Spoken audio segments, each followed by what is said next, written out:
The Wheeling Plan Commission meeting for Thursday, March 26th is called to order.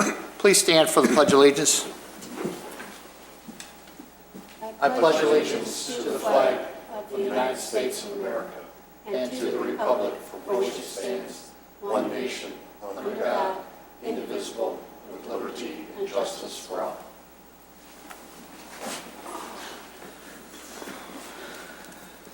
Mr. Secretary, would you please call the roll? Commissioner Dorband. I'm here. Commissioner Johnson, I am here. Commissioner Powers. Here. Commissioner Stylen. Present. Commissioner Zangara has given previous notice that he will not be here. Chairman Rafato. Here. Mr. Jennings, any changes to the agenda? We have no changes. Citizens' concerns and comments at this time. Any citizens' concerns that that you have about anything in the village not related to any items on the docket for review? Please come forward. No. Okay, great. Consent items, docket number SCBA 1511. Lake Region Medical, 140 East Hints Road. Parents' approval of a freestanding sign. Do I hear a motion? So moved. Second. A motion by Commissioner Dorband, second by Commissioner Stylen. Mr. Secretary. Commissioner Dorband. Yes. Commissioner Stylen. Yes. Commissioner Johnson, I say yes. Commissioner Powers. Yes. And Chairman Rafato. Yes. Items for review, docket number 2015-5, Wheeling Town Center Development, 351 West Dundee Road. Concept review of a retail and residential plan unit development. Mr. Jennings. Thank you. I will be brief in my introduction. The development team for the Wheeling Town Center project is here to present the concept PUD plan for the Wheeling Town Center development. The team was recently in front of the village board on Monday. The concept review is the first step of the multi-stage PUD review process. Following concept review, the item comes in for a formal public hearing for preliminary plan unit development and then moves on to the final PUD review. There are a couple of staff notes at the end of this, but what I'd like to do at this point is go ahead and have the development team introduce themselves and present the project. Great, thank you. My name is Brad Friedman. I'm from WTC LLC.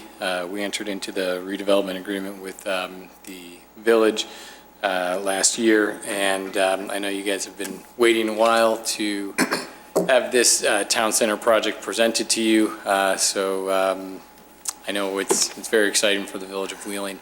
I know you've been following this religiously. So I don't want to take up too much time, but I do want to just go through some of the items, so we're all on the same page here. Before I get into that, I just want to kind of go over what our intent is for tonight, just to kind of give you a big picture of the project, go through the site plan, have an open discussion, show you a couple of the elevations for the Flicks building, the residential building, go through some of the unit mix. Talk about the parking, bring up a couple of external factors that we're dealing with, the underground pipe, some Park District land, some Metro land, and then finally at the end, I think it would be a good idea if we had a discussion about what the appropriate next steps would be, whether or not we need to have another concept review meeting. Andrew has mentioned that it's a big project, it's complex, there's a lot of moving parts and pieces, and we don't want to necessarily pressure you to move forward into the next stage until you're ready. So once we get through with this, after the Q&A, I think we can kind of have a discussion about what the appropriate next steps would be. So let me get into talking about the project. It is a town center, mixed-use, transit-oriented development. And according to the Urban Land Institute and all the real estate journals, in order to have a successful town center, you have to have a central gathering place for the community, which we have done with the Village Green. We want to, create that public realm where people can gather and hang out. You need to integrate multiple uses, which we have done. We've got a large residential building.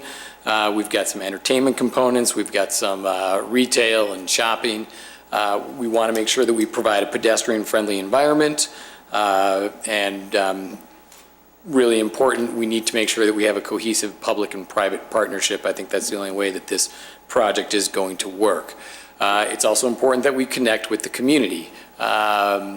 So we want to take advantage of our neighbors, the Park District facility, the Heritage Park, and work with the entire municipal campus. So as I mentioned, Wheeling Town Center is a $100 million mixed-use transit-oriented development. We've got about 100,000 square feet of ground floor commercial space anchored by Flick's Brew House. We've got some convenient surface parking to service the retail. And then we've got a 5-story residential building at the southern end with about 295 luxury rental units that will also offer a superior amenity package. So in order to have a successful town center, all of the real estate journals and bankers and institutional equity partners say that you have to offer some sort of entertainment, you have to be engaging and maintain an edge. We feel that we have that component with Flicks. They are our anchor tenant. They have committed to the Wheeling Town Center project. It is a first-run movie theater that offers the food and beverage service. They also brew their own beer on site, and they have the state-of-the-art theaters. Flicks is considered the cool theater, and I had the opportunity to be at their grand opening in Des Moines just last month. I went with John Malanaphy, and to see this place operational and to see the finishes up close was phenomenal. Here are some pictures of a freestanding building, and then the interior pictures are actually based on what they did in Des Moines. The Village Green is a key component to the project. It will serve as, that gathering space. We want to make sure that it is user friendly.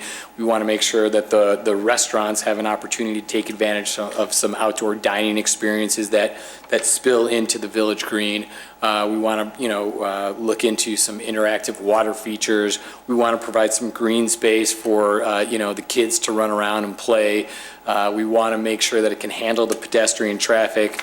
So we will bring in some ornamental pots and planters and trees, and we want to see some built-in wood benches and natural stone seating. This is the first floor footprint of the residential building, and I just want to take a minute to kind of describe what we have going on here. So this is the parking structure, which is wrapped by the residential units. So there is no unsightly view of a cold, dark residential garage. All views will have views of the residential units. And this has helped us create a very large interior courtyard, which we're going to fill with a pool and some barbecue pits and some leisurely lawn activities, and it'll be a wonderful place for the residents to gather. And the way that we have this designed, this would be the Village Green right up here, and the entrance would be a very wide, open, welcoming entrance, and this entire orange area would be our amenity package. Where we would have a club room, we'd have a fitness center, a conference room. So anyone who is hanging out at the Village Green and they were interested, it would be a very open, welcoming area for people to come in and meet with the leasing agents and get a tour of the facility. Here's a preliminary elevation, but my architects from RTKL are going to get into more detail about the elevations and the building materials. This is a brief timeline, so just to let you know, we're right about here, and we're hoping to get through the preliminary PUD and final PUD by August, and then we'll have an opportunity to work on our closing documents, and we're hoping that we can close on our financing and break ground before the end of the year. The residential building is about an 18-month construction process. and we would start the flicks about 8 months later, because the flicks is about an 8-month construction process, followed by FF&E, which is furniture, fixtures, and equipment, which Flicks would be responsible for. The idea is that we want to time it so that the initial residential units come online at the same time as the Flicks. All of the other retail pads will be built as they are leased up. So something to keep in mind is that what we are asking for now is not necessarily approval of all of the retail pads, because we're not building spec retail. What we really want to do is we want to focus on phase 1 of the project, which is the Flicks and the residential building. I want to also alert you to some of the external items that we need to resolve. The big one, obviously, is the underground pipe that was discovered. So here in this site plan, the blue line indicates the existing underground utility pipe. And as you can see, it just, cuts through the site. It doesn't make it feasible.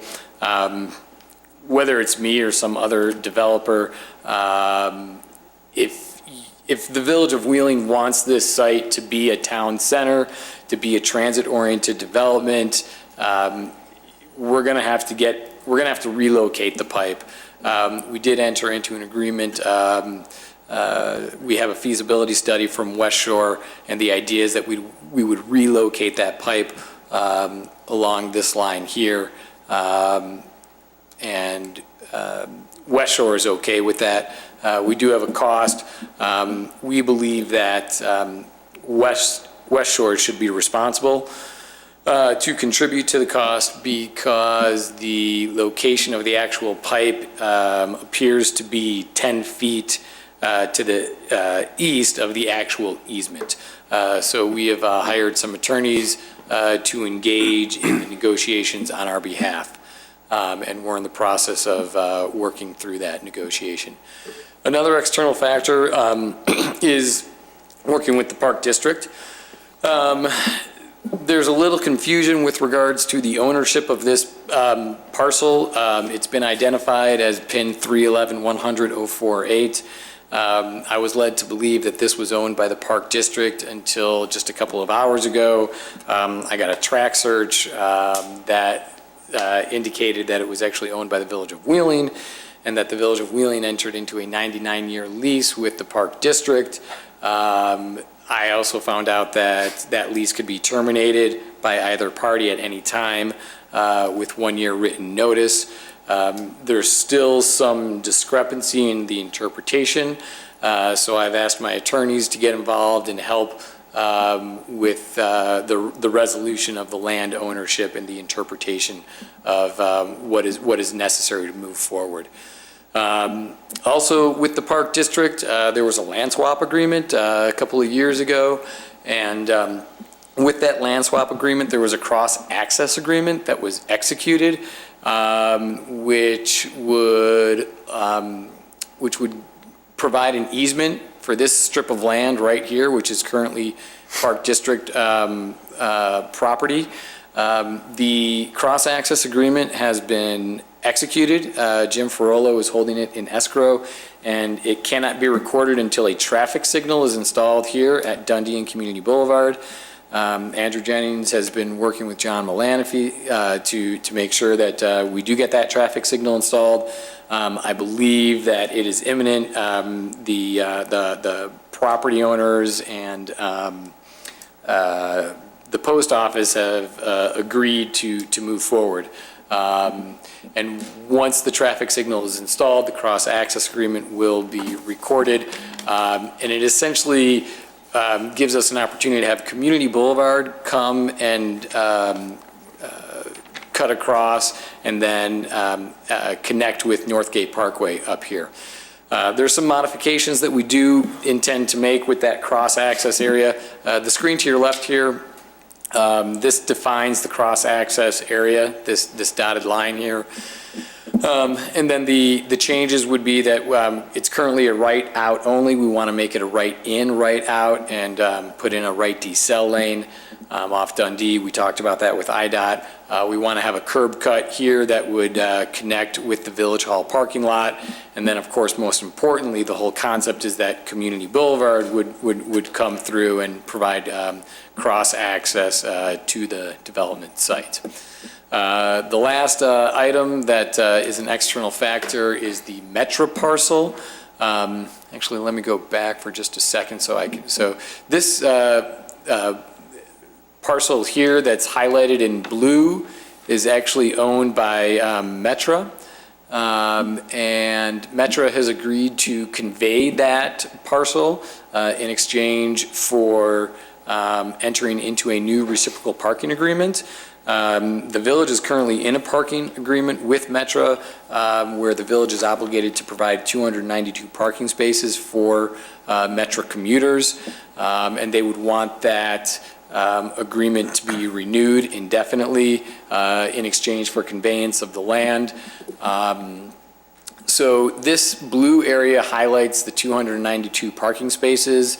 But in reality, the current demand is only about 100 vehicles. So this area highlighted in black represents the current demand for what's being used by Metra commuters. And according to Metra, those 100 spaces are 95% occupied by 9:50 in the morning. So they agreed that the Metra parking would be reserved up until 11 a.m. The village would still manage and collect commuter parking fees, and that would be, at your discretion in terms of how you guys wanted to handle that. So now going back to some of the preliminary expectations, again, we're looking really to approve the site plan, the Phase 1 groundbreaking, which represents the Flix building and the residential building. All the other retail pads would be approved at a later date based on lease-up demand and elevations for those tenants as they would come in. And we also want to go through the parking as well.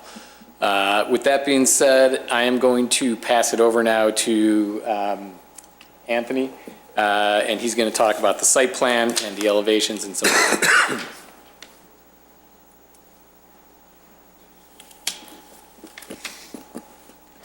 Good evening. I'm Anthony Fasolo from RTKL, the architect. You're familiar with the site. It's approximately 16 acres, includes about 100,000 square feet of retail, with Flix being the largest retail tenant at 40,000 square feet. At the south end of the site is the 5-story residential building with 295 units, ranging from studios, 1-bedrooms, 2-bedrooms, and 3-bedroom units. They are all wrapped around the central courtyard as well as the precast parking garage at the south end. This is just a breakdown of the number of units and types of units. Unit sizes range from 660 square feet to about 1,300 square feet. And the monthly rent will be about $1,300 to $2,700. This is a concept rendering of the anchor tenant Flix Brewhouse. It's kind of a mix of traditional and modern materials, brick around the entryway with a lot of glass to draw people in off the village green. Visitors will be able to see the brew kettles through the glass and the bar and restaurant area in the front of the brew house. Side elevations will be either a cementitious board or metal panel, and will include the upcoming and current movie posters. So these that was a rendering. These are more concept elevations of all sides. All sides there's not really a bad side. We're continuing the same materials around all sides. These are some concept perspective views of retail tenant E, which is on the east side of the site. That retail building will kind of be the unique building, or should I say it's going to be more related to the rest of the buildings, such as the residential building. It'll be of the same materials, masonry, aluminum storefront systems, metal panel. This will be divided up by individual retailers as opposed to the single lots that flank the Village Green and Northgate Parkway. These are our elevations of those, of Building E. So we've broken it up so that it's not just one continuous material across the entire elevation. We're breaking it up with different brick detailing, more modern materials such as steel and glass with some traditional materials. And we've wrapped these on all sides of the building. This is another tenant that is very interested in coming to the site at the entry to Northgate Parkway. This is just a typical Starbucks. These renderings came from their architect. It's a masonry facade, again, aluminum windows, metal canopies. Elevations. And I'm going to skip. So this is the main elevation off of the Village Green of the residential building. Village Green would be centered on the entry to the residential building.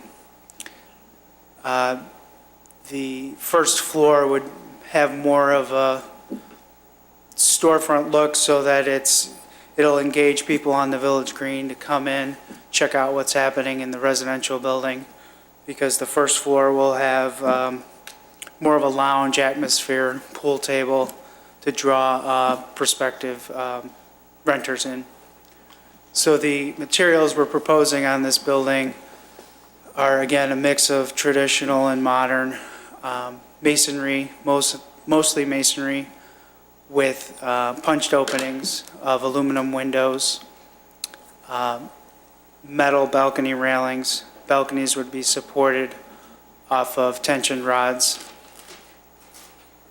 And then we have these projected bays, which would be panelized with either metal panel or cement board. And then we'd have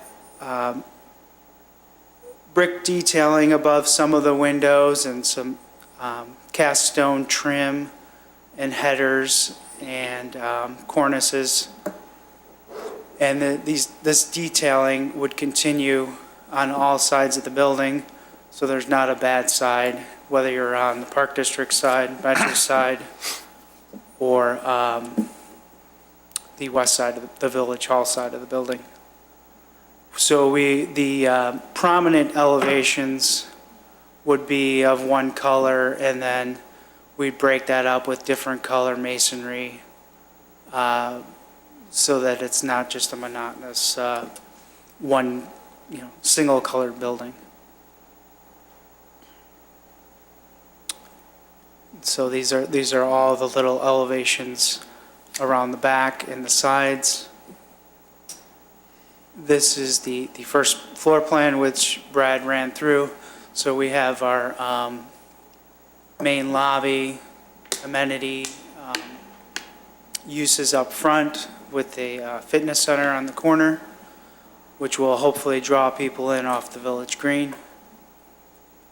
Parking entry on the east side, which would continue up for 5 floors. This is a typical floor, shows the mix of units, predominantly 1 bedrooms and 2 bedrooms, some 3 bedrooms on the corners. Those would be the prime units. And then we get into the landscape design. We would have heavily landscaped area at the Village Green, as well as the courtyard. We have more detail on that. These are some landscape details of the Village Green, which would include seating, brick paving, some sort of water feature. And the retailers, as well as Flicks, would have outdoor seating that would open up onto the Village Green as well. Here's more detail of the courtyard within the residential building, which would have the pool, gaming area, patio area, barbecue areas. And this is our current rendering of the site, viewed from Northgate Parkway.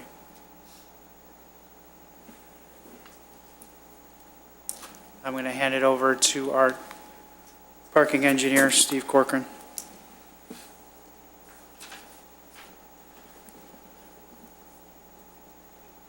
Good evening. My name is Steve Corcoran, and I'm a traffic engineer with Erickson Engineering. And we're going to talk a little bit about the parking. Before I get into it, when we have a mixed-use development, you know, we always talk about parking being mixed with all the different uses. On this project, we're really kind of talking about two separate parking areas. We're going to have a separate parking area for the residents and their guests, and that's going to be just for them. No commercial parking is going to be within the defined spaces that I will explain to you in a minute for all the commercial or retail restaurants uses. And then the remaining of the parking will be available to basically all the retail and commuter uses. We'll start out with the residential parking. We're proposing 295 apartments, which under your code requires 590 spaces at a ratio of 2 per unit, and then we must maintain a certain amount of those unreserved to be available for visitor parking. What we're proposing tonight is to provide 466 spaces, which is about just under 80% of your code at a ratio of 1.58. And those spaces will be in a parking garage under a controlled condition. Now, the reason we're asking for a reduction in your parking code is really the context of this development.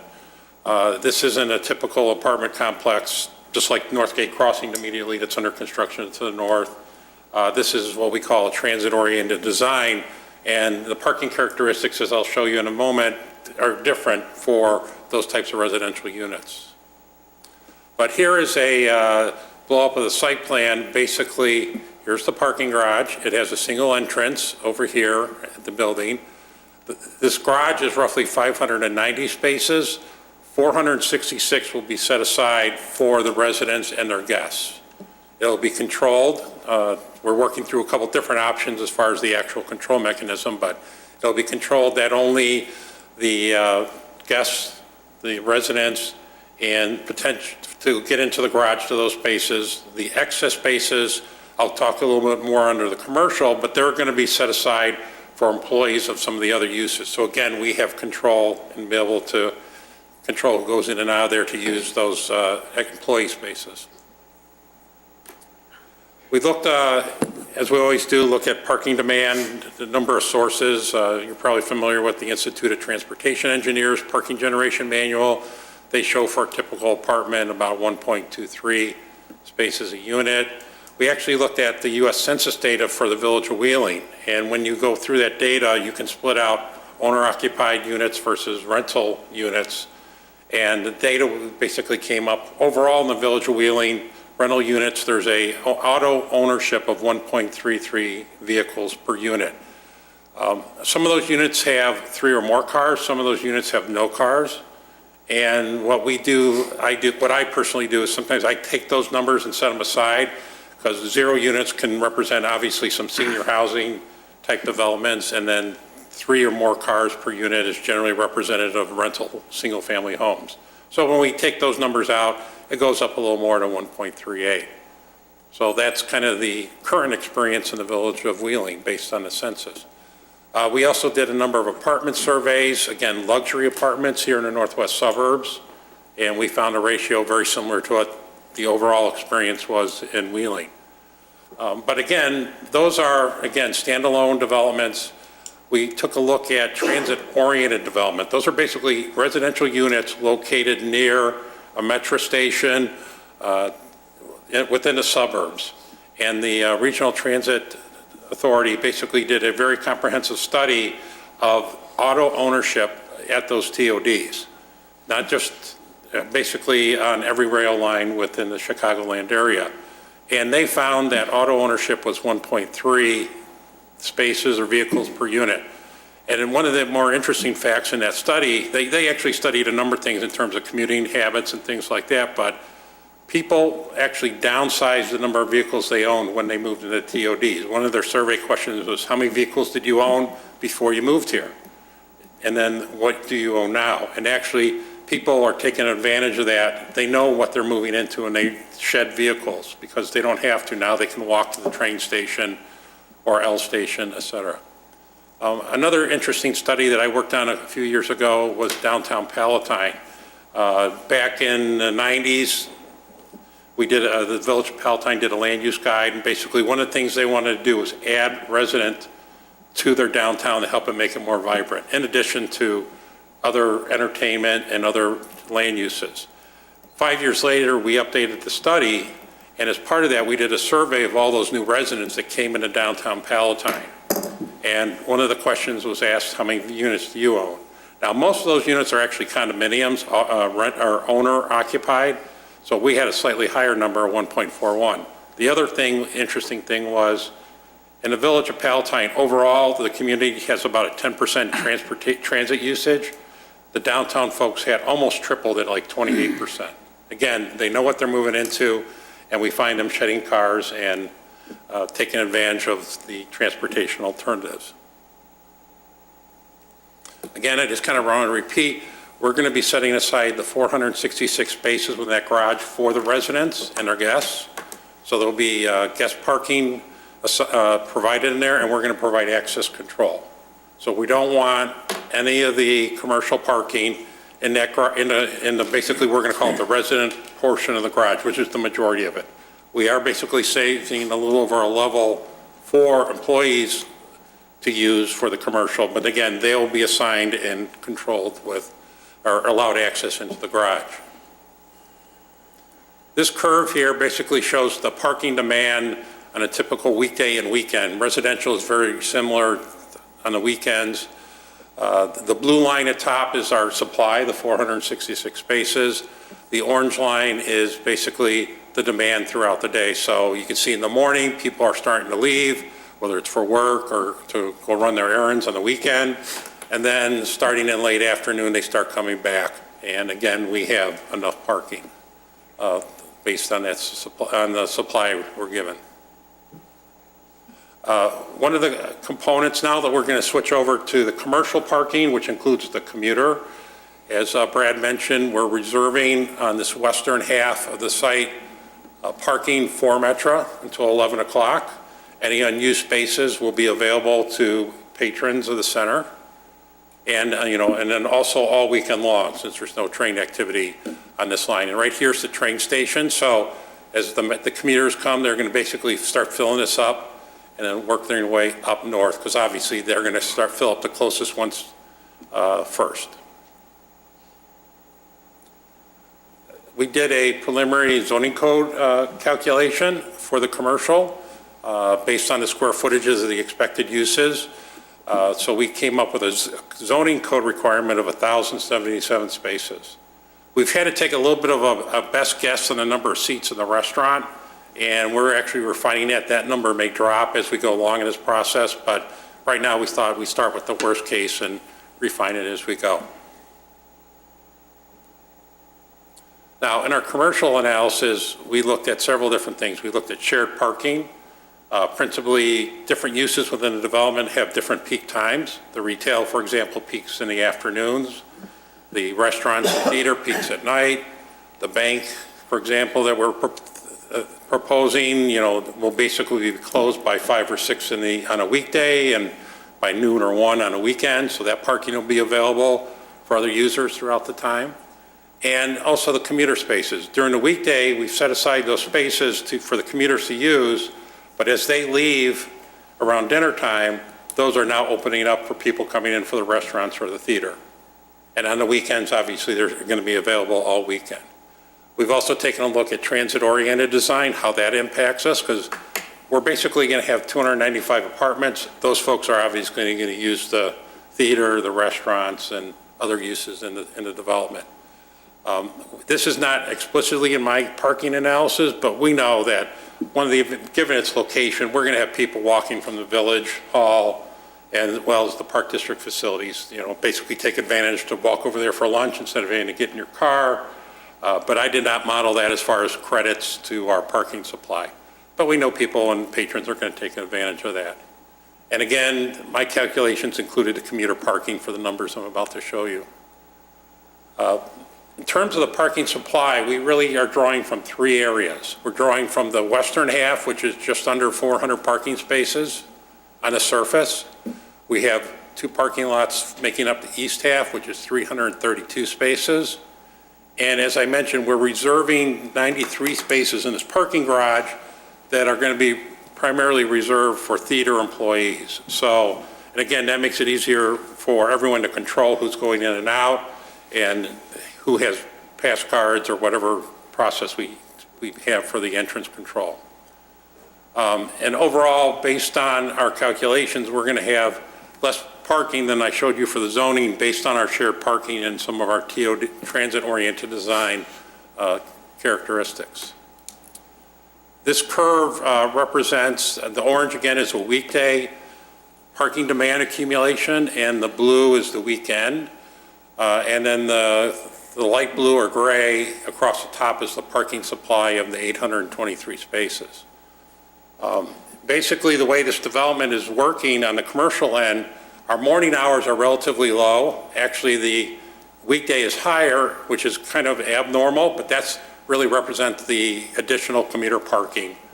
And then we have a peak at lunchtime that starts to drop down. And then our real peak is at 8 o'clock at night, where we're going to see a demand on like a Friday, 700 cars, 704, and about 750, 45, 50 on a Saturday night. So we're going to have some excess surplus parking because we never want to fill every parking spot, because then that last person trying to find that spot is going to drive around the lot, and we want to avoid that.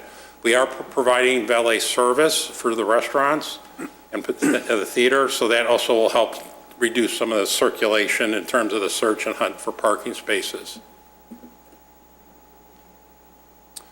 So just as a summary, again, we're going to provide parking in the garage for the residential development and their guests.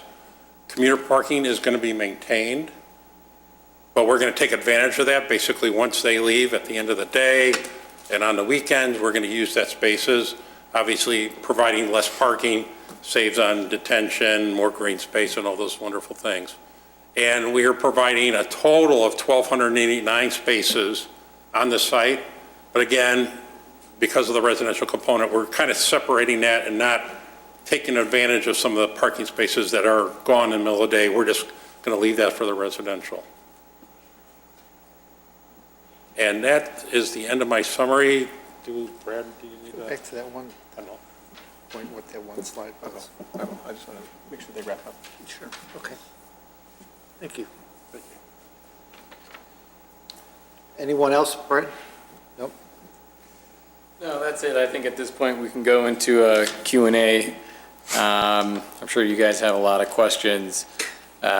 So, Andrew, I'll turn it over to you, and depending on what type of question Sure. comes up, I'll have to have some of my team members step up and help out. Sure, I don't have much in the way of this. What I'd like to do is give the Planning Commission as much time as possible. Because this is a large project with a lot of moving parts, I did have a couple of notes.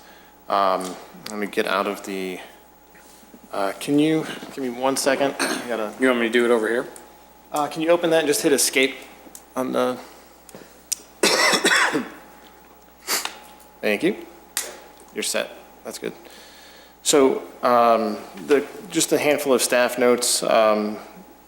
Big picture, Mr. Friedman did touch on this. There are some External approvals, tried to represent that on one slide here to show the physical distribution of those outside approvals. They are varied in what is required for each one of those, and most of them don't have much to do with the concept review. I did speak with the development team, and we just wanted to make sure that the Plan Commission was aware of the various moving parts that are involved in this. As they work toward resolution on these, some of them may ultimately have an impact on site plan elements, but so we just wanted to make sure everyone is aware of those approvals. If you have questions on that, I'm sure you can ask Mr. Friedman or the rest of his team throughout. I think one of the items, in talking to Chairman Rafato, one of the items I think that we also wanted to show is sort of the existing versus proposed. I took the curb around the outside of the, what is the Wicks parcel, the curb on the other side of North Gate, and just tried to show the proposed site plan as it relates to the existing conditions. So you get an idea of how the existing Metro Lot area, which is here, kind of gets bent toward the development to serve as both commuter parking and in aisles that then feed into the development itself. It's a good slide, very impressive. Aren't you glad I asked for it? So a couple of other... Andrew is secretly an architect at night. So the parking, I think, is one of the things I think is a little bit difficult to get a handle on. So I tried to put some of the notes that I had in the staff memo into simple terms to try to illustrate what I felt some of the assumptions on the parking meant. When you're looking at this parking ratio, what is it that's up for your consideration? The one way to look at this is to look at the residential parking ratio with and without the guest parking to see what it is in terms of the reserved spaces if you are to carve out the residential guests. So that's what I've done here. I've taken the guests out of it to show if you reserve spaces for the residents based on the exclusion of the guest spaces, what you end up with in that scenario is if you assume that every unit gets allocated one car, there are 110 reserved spaces left to disperse among the remaining among the units. So out of all that, then you have a system I think would be required to manage the second car usage, if that makes sense. So the leftover piece can then be divvied up amongst the units, and whoever manages the residential building in the end would have to also manage guest parking, passes, and the leased parking for the second cars. I think along with that, you would also need to ban overnight parking in the surface lots so that you didn't have residential guests take advantage of the fact that they might be able to get. So out of all that, then you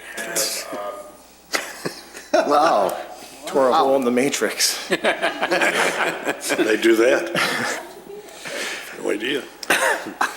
I'd like to ask the future me some questions. Yes. Yeah, I think that implies then an overnight ban for the surface lots. You don't want the residential guests to eat up, in my opinion, what could be people paying money to eat dinner. So management of the guest parking, I think. So I just want to put that in terms for the discussion of what's required, because the next piece of that feeds into the commercial parking.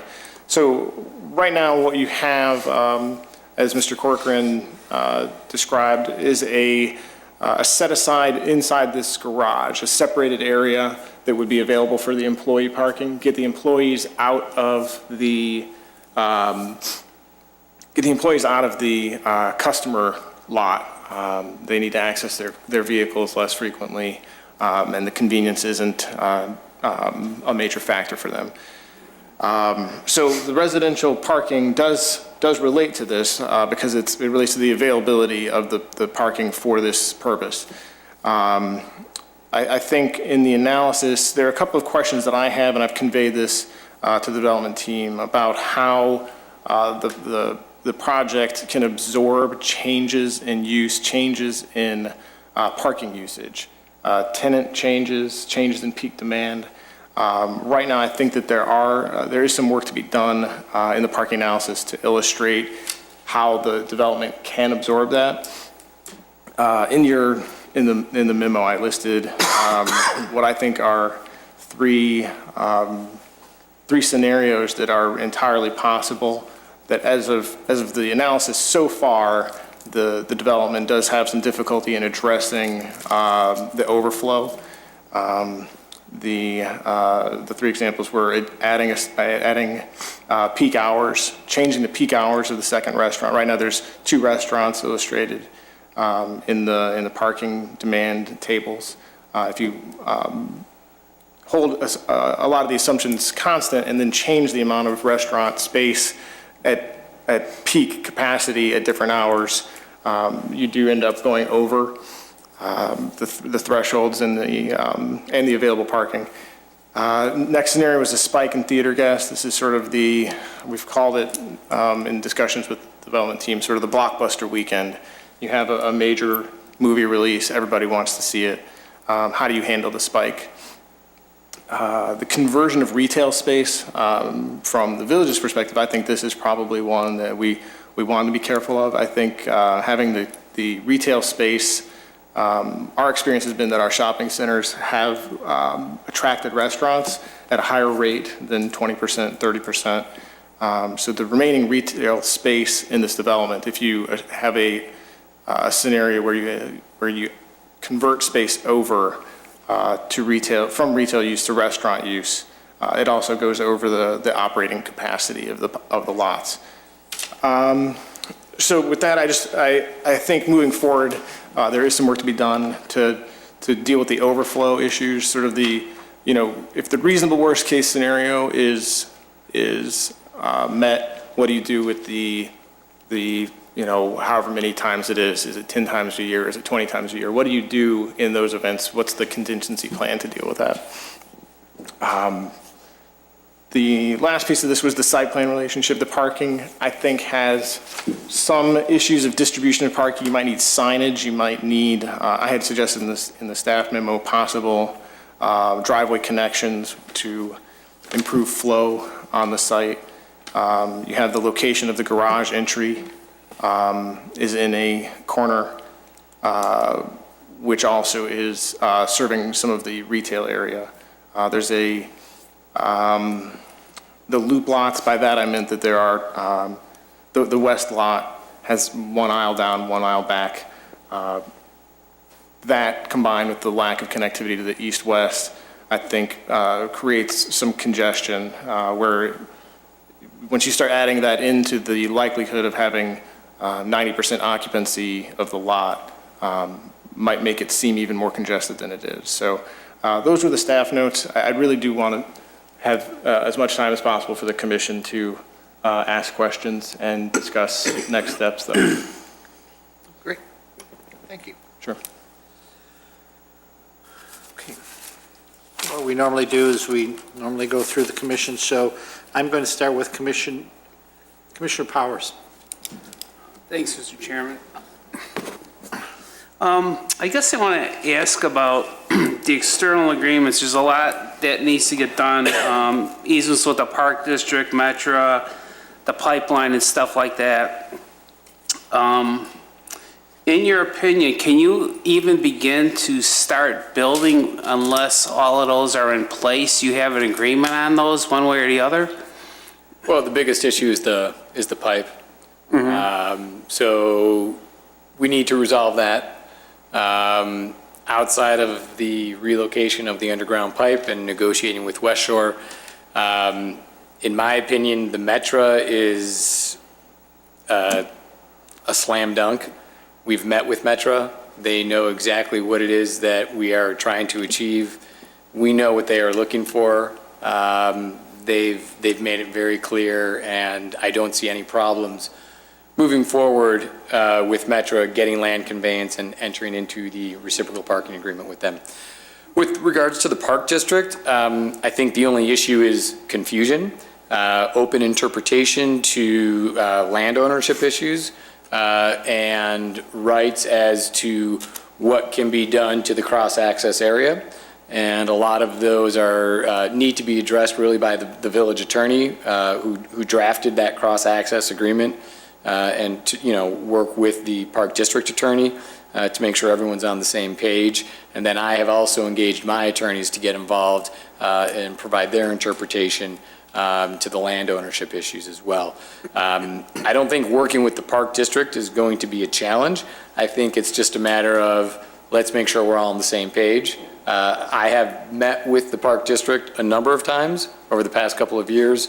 I just met with them a couple of weeks ago. I plan to have, continuous discussions with the Park District. And I want to make sure that at the end of the day that we're being a good neighbor and that we are working with them. And that's been our intent all along, so. Okay.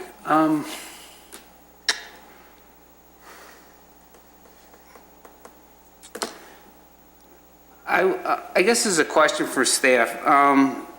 Is it typical in a PUD that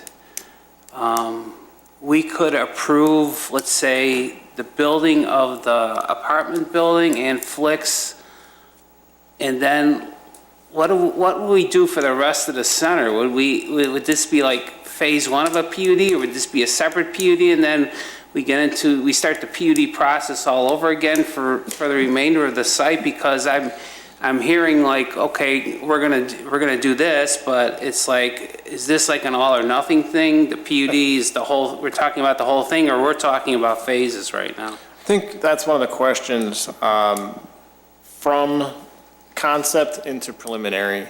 The village and the developer, I think, need to agree on expectations. It is possible to have a preliminary PUD and a final PUD where there are some unknowns. They just have to be defined. You have to know what it is you aren't going to know. So you have to figure out what are the parameters. If the village is comfortable with the retail E, for example, which has conceptual elevations, and you have the one outlot building, and you have the residential building, and the other buildings which are as the development team has represented, designed for their end users. If you have those, you could either have direction that they present some sort of theme for those, that they follow a certain pattern, or explicitly require each one of them to come back for an appearance review as they are defined. I just want to clarify that the way the redevelopment agreement is structured, the village is going to convey the land to my development team once we show up to the closing table with financing in place to build the residential building in the Flicks. And the reason why we structured it that way is because the village was concerned about obviously giving up their asset, the land, and making sure that we didn't just build a residential building and a Starbucks outlet. They wanted their town center. And what was agreed to was that the Flicks would essentially define the town center. So we came to an agreement that if we could come to the closing table with financing in place for the residential building in the Flicks, that would satisfy all parties. And then the other retail pads will be conveyed as we achieve certain lease levels. So we technically are not allowed to start building those retail pads until the lease commitments are put into place, which is fine because we don't want to build spec retail. The reason why we could show you an elevation for outlot building A is because we know what Starbucks is looking for. They've provided us with their schematics and their drawings. The same thing with Flicks. And then, of course, the residential building, that's under our control, so.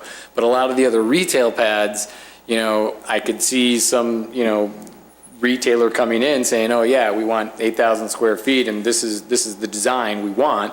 And as Andrew had suggested, I think that would be an appropriate time to come back and have an appearance review and approval from your board before, you know, we would be granted a, you know, a construction permit or conveyance of the land, so.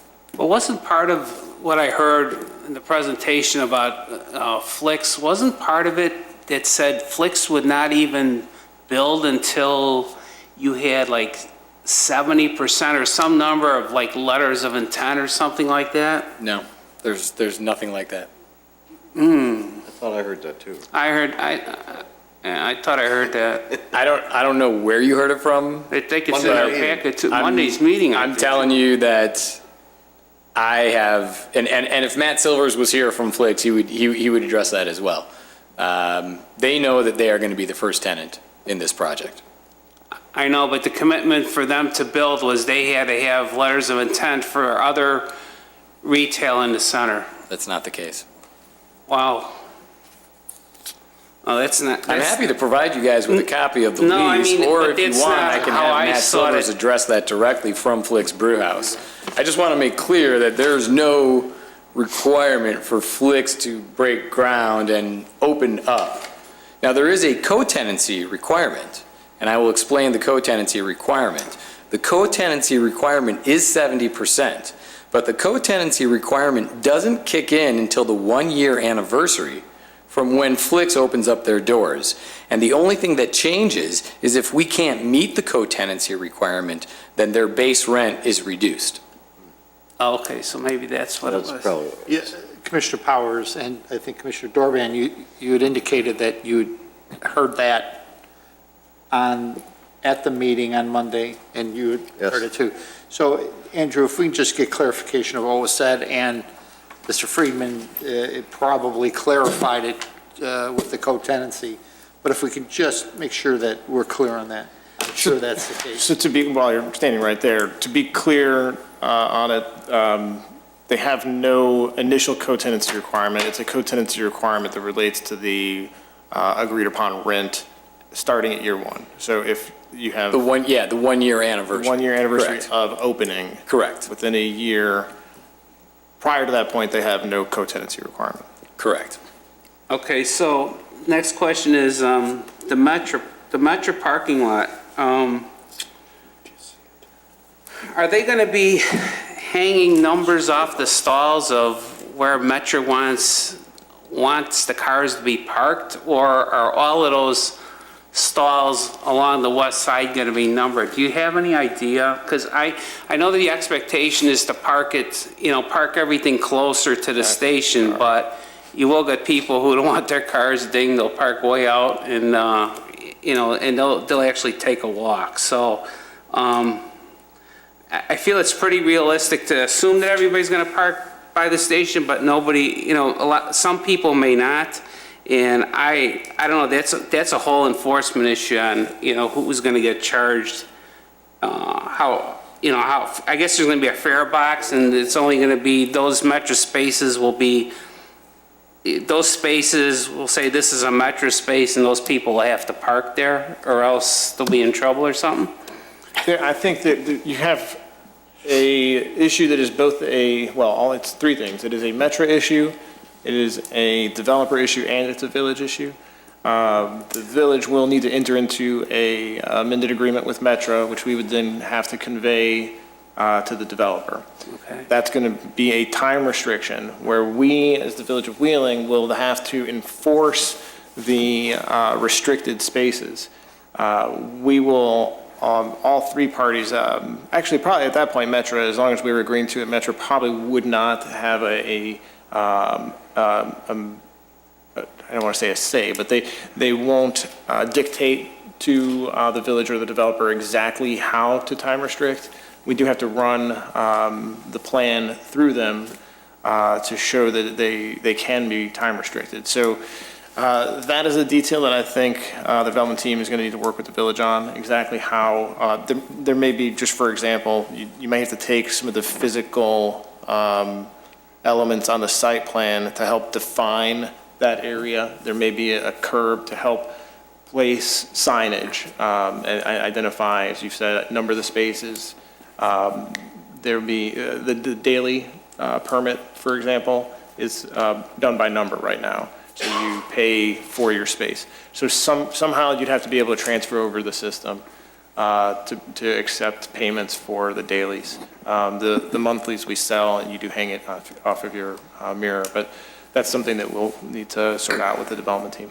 But I assume that west parking lot, they're going to charge there all day long. The time restriction with Metro is 11 a.m. So as long as the last train is covered, Metro will allow you to share after the last inbound train leaves. That's not the last. So what about the It's not the afternoon last- trains, though? The last daily commuting inbound. Okay, because there are other trains that go into the city after 11 o'clock. When they hit their, I forget what the number is, but something like 90%, 95% of commuters Okay. have parked So by it's that just, train. it's just not the trains going in, it's the capacity of those trains going into the city. Okay, great, thank you. I'm sorry, Commissioner Powers. No, no problem. Just to let you know, based on my meeting with Metra, the only thing they're concerned about is seeing the 292 parking spaces on the site plan, knowing that we are going to have those spaces available to them. In terms of how it's managed, I really think that's up to you guys, and I'd be willing to work with you in any capacity that satisfies your requirements, because you guys are going to be policing it and collecting those fees.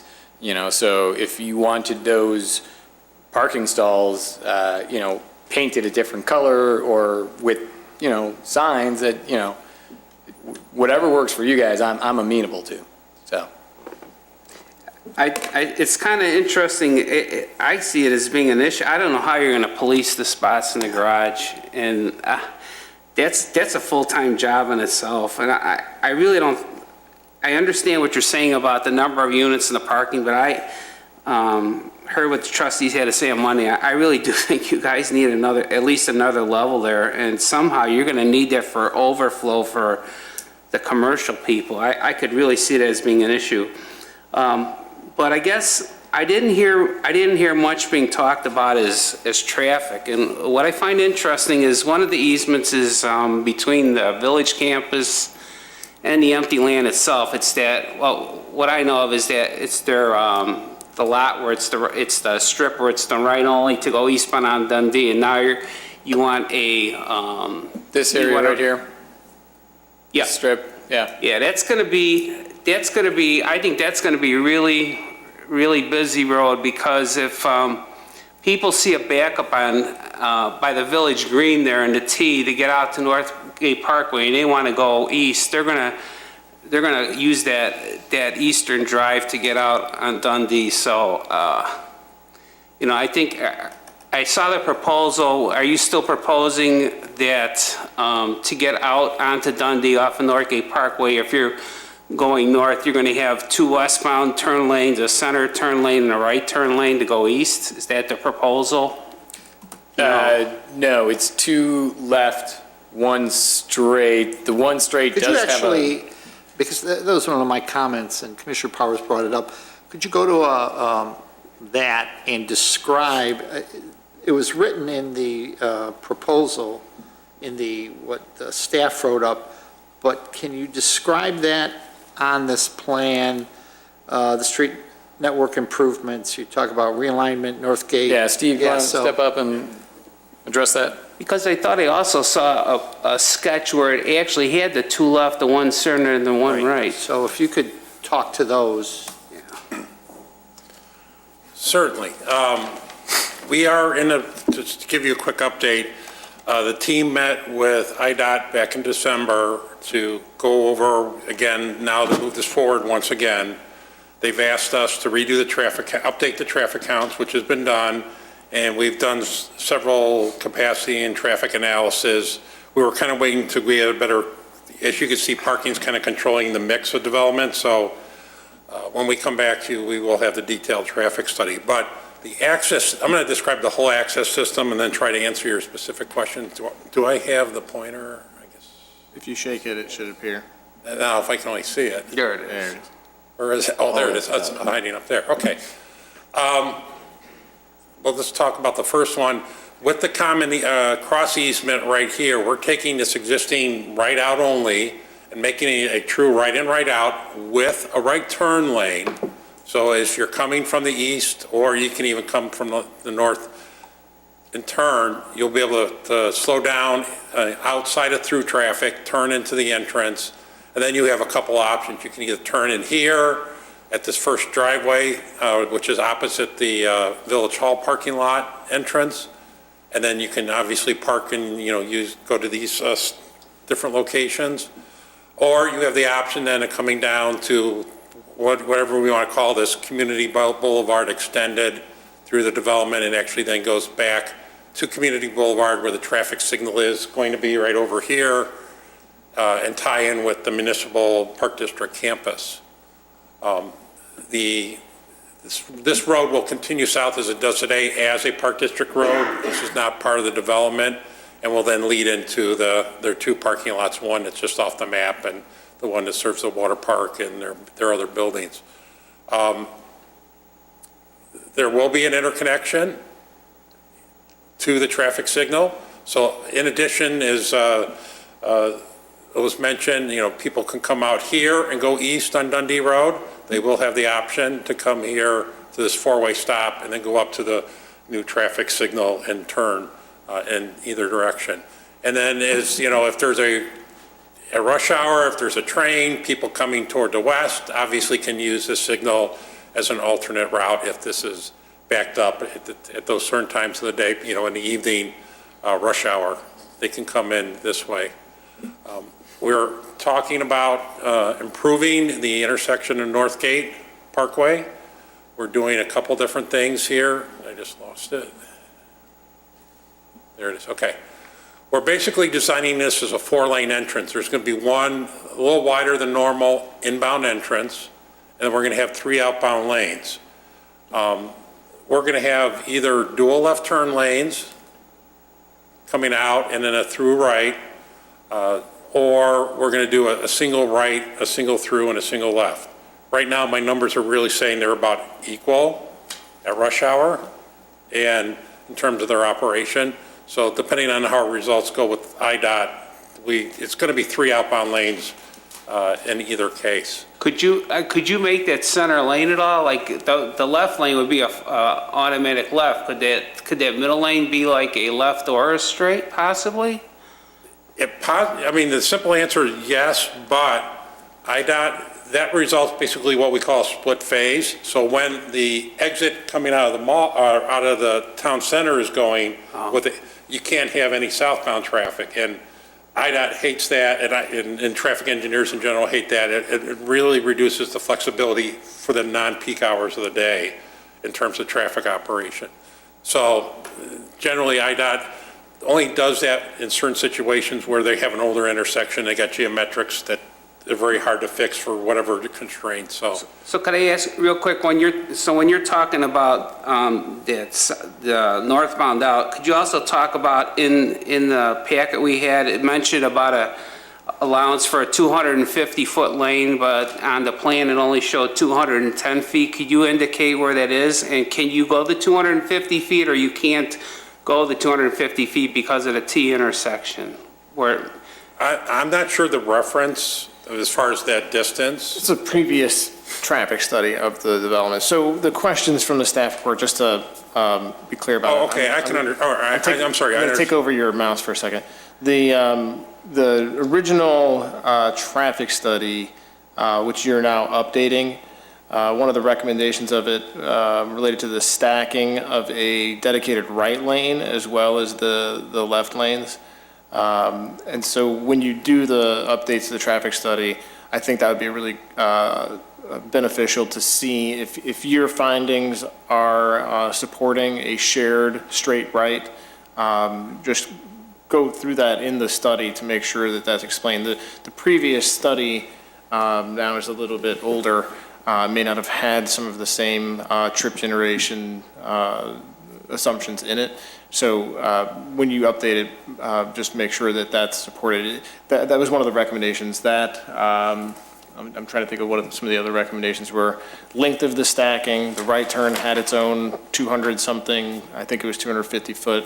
There was a question of the stacking inbound for this left turn, how long this queue was. I think it was a 100-foot recommendation, extension of that. Right, left it's turn like 100 feet now, but it does need to be extended. Maybe it was 150 total. So whatever it was an extension of that. This is not a left turn itself, so that wouldn't conflict in this case. The study recommended a few things, widening this segment of Dundee Road to accept double left. So when you go through it, I think anything that was previously recommended, if your findings are suggesting a different recommendation, just take them point by point and explain the function of the intersection as you're recommending it. Sure. And we've kind of gone through that already. The original study was based on a larger commercial development. I think it was like 125,000 square feet. We're at about 103. Also, the mix, they didn't have this kind of detail. They were just more general retail. So with the theaters and the restaurants, we're shifting. The peak hour in the morning obviously is much less. The peak hour in the evening is less, due to the size, but also the restaurants and the theater, their peaks tend to be a little later in the evening outside the commuter rush, because really people come home from work, grab their spouse, their kids, go out to dinner, go out to a movie. Which works to the advantage, because that's when then Dundee Road through traffic starts to die down. So, so there is some differences, and we did include, some widening of Dundee Road to accept the dual lefts. We're also looking at, for alignment purposes, making some minor changes to the north side. And we're also looking at restriping, because right now we have an extremely long southbound left turn lane. And that's going to make it difficult in the future for us to get people from the north into our center. So we're looking at restriping that. The left turn lane volume in the original report and our current report is not a very heavy volume. So we can shorten that and provide much longer queuing to get to the through lane for people entering this development and try to get them out of that right turn queue, especially in the evening peak hour. So that's also going to be involved. We have been looking at this first internal T intersection. This is roughly in 350 feet. And we're going to have two lanes, left and a right, for the folks to turn either left or right, depending which parking areas they're going to. Right now, we're looking at a couple different combinations. I'm leaning to an always stop, basically stop sign at all three corners for pedestrian protection and make it easier for people to walk through that intersection.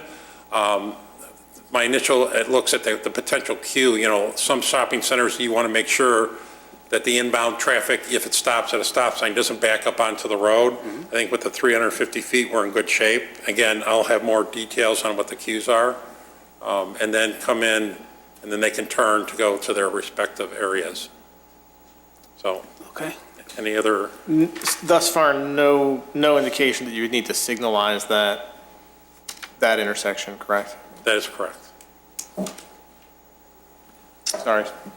I think that's all I have for now. I know I'll have more, but I'll let some of my other commissioners have a turn.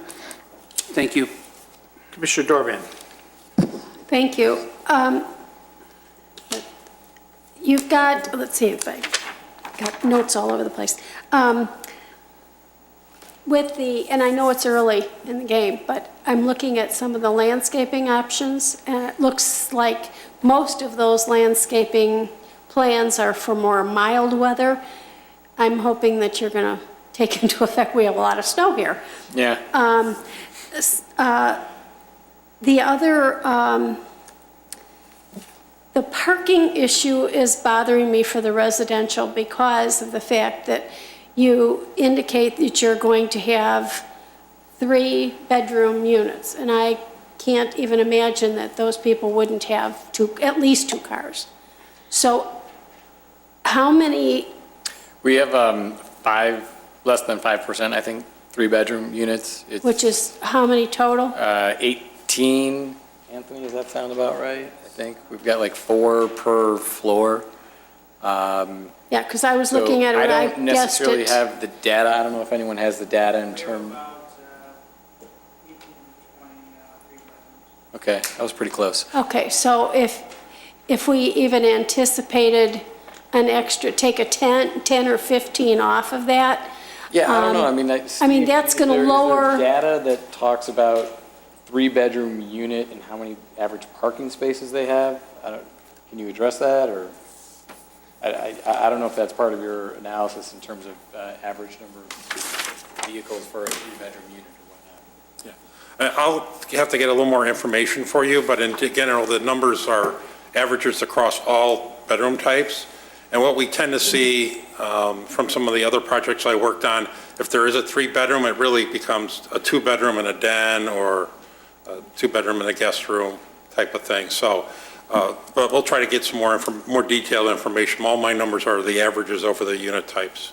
well, I just think that we're going to have to, add more or reduce the number of parking spaces that you have allocated. I think you said you had 110, so you're going to have to reduce that down. The other piece of it is, you addressed the issue of how you're going to control residential parking and people not using that, so I'm okay with that. What about the displacement? There's going to be a lot of buildings here. What about water retention? Do we have to have the engineers looked at this point? I guess more of a staff question. Well, yeah, I'm with Erickson Engineering. We're also the civil engineers. I happen to be the traffic engineer. But we are also looking at that in terms of the water. There is part of this property does go into the lake, and there's some storage there reserved for this, but we'll probably have to add some additional storage. Yeah, because you're taking up a lot of that. I know that John Malenafee was very excited about Flick's Brew House. He's certainly, a fan, so that, I'm okay with that. I'm a little concerned about the number of parking spaces in terms of a retail and the number of retail parking spaces, because I can picture people stopping and parking in the retail spot, going to Starbucks, and then walking over to the band shell in the Park District. And now you've got these people parked in the retail, which is fine, and they're using the retail, it's fine, but now you've eliminated some additional parking there. So I think we need to think in terms of that. And And we're also hoping that people that are in the Park District property will park for their events, will then walk over there too. So maybe that will offset itself, but.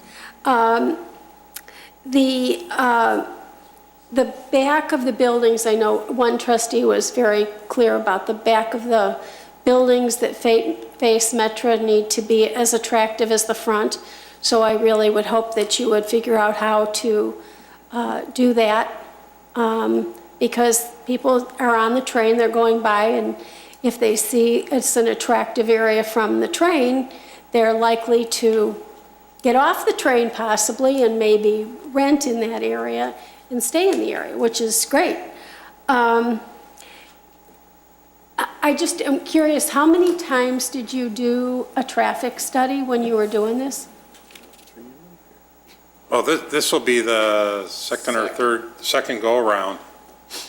But how many times have you actually been in the village and viewed the parking or viewed the traffic itself?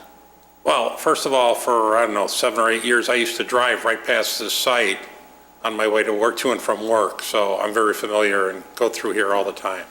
So I'm not a resident of Wheeling, but I live just to the west, so. Well, I mean, because purposely yesterday at about 5:30, I deliberately left my house and did a complete round, and I went down Henry Road, I went to Lake Cook, I went around, I came all the way around, down Northgate, came through. Now, it's congested and it's a problem. If you haven't been here at that hour, or you haven't been there, and when I used to come back from work at 4:30, 4:45, it would take me as long to go from Lincolnwood to the expressway at Dundee and the expressway, and it would take me just as long to go from there to my house. I mean, it's bad. I mean, I really think we need to think in terms of how we're going to control the congestion, and we're going to add conceivably 290 residential units. I think we need to think about that. We need to think about the terms, some terms as far as parking or just traveling of people coming to the movie theater, people coming in here to the retail. What about snow? Where are you going to put that snow? And I think the parking, garage is going to take up a lot of the problem, but you're still going to have snow, and it's still going to pack up, and it's still going to use up your parking spaces. We need to anticipate the usage of those. What about, as Andrew pointed out, peak times for theaters? Not only that, what about holiday time when you have more help coming in and staying and working? So you have that piece of it. So I'm a little concerned about, your 1.58 parking, and we did a year and a half study of our parking issues, and believe me, if we screw this up, the residents won't hesitate to tell us we screwed it up. And I don't want to go through what we've been before. I mean, once burned, twice learned. So I really want you to go back to the drawing board and look very, very hard at this parking issue. So that's,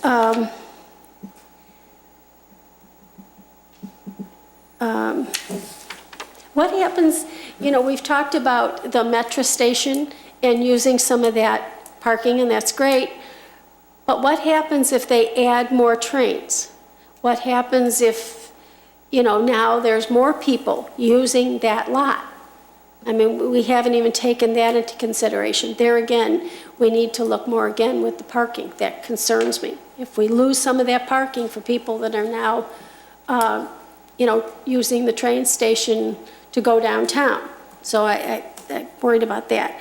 Do you want me to, before, do you want me to respond to some of those real Sure. quick? Before Well, I have one more. Okay. And this is going to the parking again. And, you talked about valet parking. And I understand valet parking, I get it, but you still have to find a place to park those cars. You got to put them somewhere. So this all revolves around things that, as I went to an event at, over by the Westin, I had to park two blocks away to find a parking spot. Yeah, I could have given it to the valet if I wanted to, but I didn't want to. So, we've got a problem over at the Westin already. I don't want to see us have that here. And we have an opportunity to address it early on, and I want to do that. So, go ahead. Okay. I'll just hit on the traffic real quickly. Number one, yeah, we're definitely concerned, and we'll provide you more information on how we're going to deal with traffic congestion. As you may or may not know, IDOT's also looking at improving McHenry and 83, those intersections at Dundee Road too. I'm not sure we have Andrew, if we had a timeline on that yet, to help with some of the through traffic congestion on Dundee Road. No matter what we do here, it's not going to fix it. But with this mix of uses that we're looking at compared to some others, we're generating less morning traffic compared to more traditional retail development, and we're generating more traffic after the peak hour as far as the commercial goes, as opposed to during the peak hour. So that's going to make that a little more complementary to the traffic conditions along Dundee Road. In terms of the parking, the Metra, the way the parking, and again, the uses help deal with that also, because the theater and the restaurants are really not, there may be, maybe one breakfast restaurant, but the majority of that space out there is really not morning and daytime, early or earlier afternoon type of activity. The theater and the restaurants are really going to peak at night. So we still have capacity to accommodate even more Metro parking in terms of number of parkers on this site. If they added more trains, if we gain more households in the village, that creates a higher demand for that Metro. So there is capacity to handle more of that Metro parking. We also have, as you know, another residential project going on, about 300 residents there. We're going to add to that on Northgate, and that's going to be additional traffic. We really need to think about in terms of that as well. Right. So- And the village has given us the traffic numbers. We've included that in our analysis, as well as the proposed bike path or pedestrian path that they're going to construct from their development on the west side of Northgate down to this intersection. So those folks can ride their bikes or walk to the Metro station. And of course, our development once it's in place. Thank you. I'm sure I have others, but I'll let somebody else talk. Thank you. Just interject one thing real quick while you're standing there. I'm kind of writing these notes, the follow-up notes. One thing, I don't know if you've had a chance to look at it, but the Lake Cook Road project that the Cook County Highway Department's working on, I don't know if in that study, perhaps they've given any thought to the impact on the roads that feed into that and relate to it. Some of the Northgate, or I think we've determined that some substantial portion of our Northgate traffic is people getting between Lake Cook and Dundee to avoid the bottleneck on Lake To Cook. avoid downtown Buffalo Grove or. Right, so Yeah. I don't know if there's any sort of modeling that was done with that. You might be able to get your hands on when you're working on this traffic study to see if there was already anybody predicting what the impacts might be on Northgate On Park. parallel routes, yeah. Yeah, I know the consultant working on that as well, so I can follow up on that. Go ahead, I don't know who you had next. Let me look. Commissioner Johnson. Thank you. All right, excuse me. What I haven't heard in any of the parking discussions is how the Park District parking problem is going to affect you. On any given night, that lot that they currently have is completely full. Wednesday night, for example, I go there every Wednesday, and at 6:30, you can drive around for a long time before somebody finally leaves and you have a parking spot. With your nice new parking along the east side there of, or the west side of their building, that would be where I would dive into to have a close access to that facility. What's to prevent a lot of the Park District parking, or a lot of the Park District patrons from parking over on your side there? Well, there's probably several management strategies that's more of an operations issue that we can look at to basically deal with that issue if it comes up. I mean, I hate to put a fence there to keep that from happening, but that'd probably be the worst case situation. Well, with all the new amenities that they've added to the Park District facilities here, they're going to have a band shell, which is probably going to be peaking at the same time that some blockbuster movie comes out. If they move the fireworks back here again, that was always a traffic nightmare because we've worked traffic control on that. There's a lot of things that happen at the park that haven't been happening because of the construction, but it's going to start filling up. And I just don't know that that's all been taken into consideration. They've always, to me, seemed like they're short on parking spots. There's people that park over at Village Hall to go to the rec center. In the summertime, when the pool's busy, that lot's full too.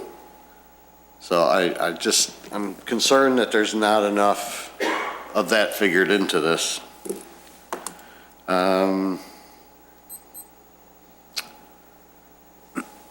Andrew, what did we give Northgate Crossings for a ratio on parking? I have to look it up. I don't want to give you a bad answer on that. I can Okay. double check. I mean, I know it was less than the 2, right? At the time of their PUD review, the code had not, we had not finished our review. So the amount of variation that they have may not be current. So I have to double check. Okay, thank you.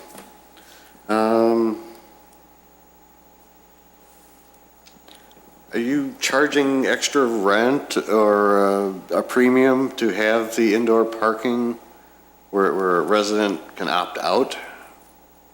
Yes, I do. I do plan to charge for parking.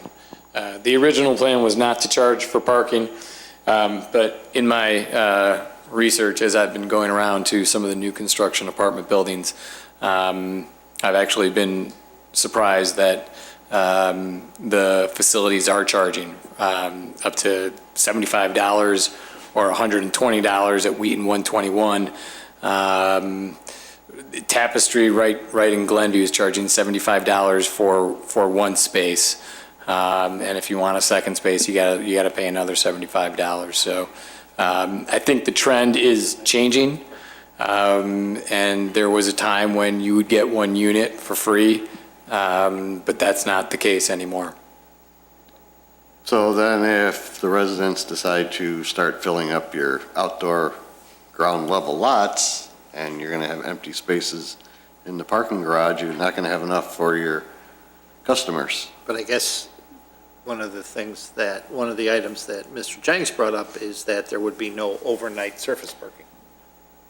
Oh, okay. In order to encourage the usage that is represented, there would be some trade-off, and that's what I was trying to make. So then you're forcing the people to rent a spot In essence. Well, if or to not drive. if the entire, if the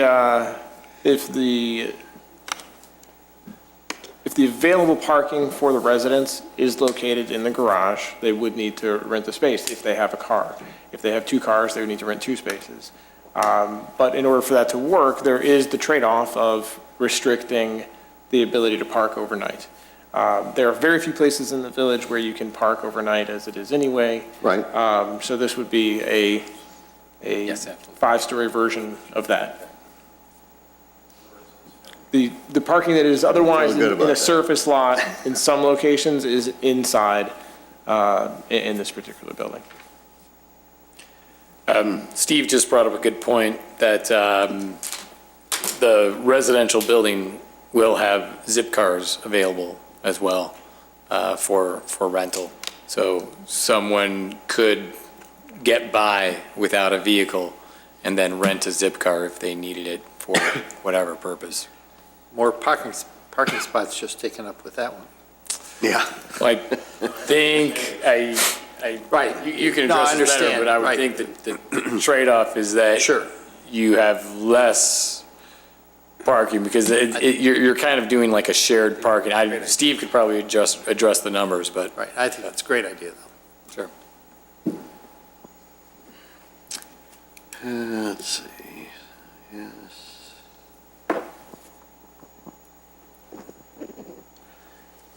Now, the figures you provided for the metro parking on this side of the tracks, that's based on today? You know, the current use? The 103, Yeah. yes. So now that we're providing some new things here, I think what's going to happen is people that are parking on the Wheeling Road parking lot and having to walk a block are going to migrate over here so that when they get off the train, they can grab dinner or whatever. So I think more metro parking is going to be used on this side and less on the other. I've heard that before. I don't know how the village would feel about this, but what if there was a premium to park on this side of the tracks versus the other side of the tracks? What do you charge? I assume you charge $1.50 a day? It's whatever much, I think it's $1.50 a day, Yeah. or monthly.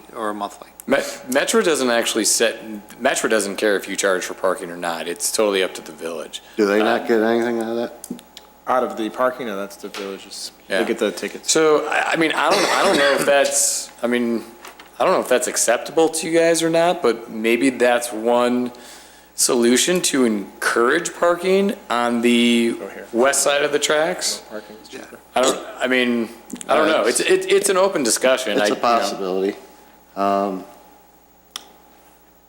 But as was pointed out earlier, I don't know how they're going to enforce it. Because what's to prevent somebody from parking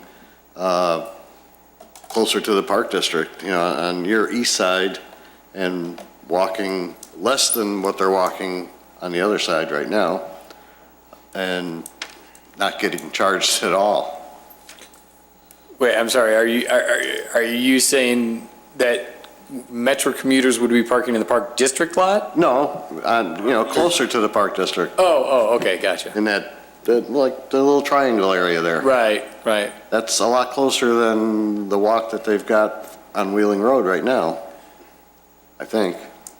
Yeah, I think that would go to the management, the policing. I know a lot of downtowns do it, where if you try and sneak your car, I think they mark it with chalk. Yep. And then if you're there for more than 2 hours or something, I don't know how, there is a system to figure it out. I know other downtowns do it. I've never really studied it before, but I would assume that that was something that we could address and that we could manage. If a car is there all day, you're going to know about it.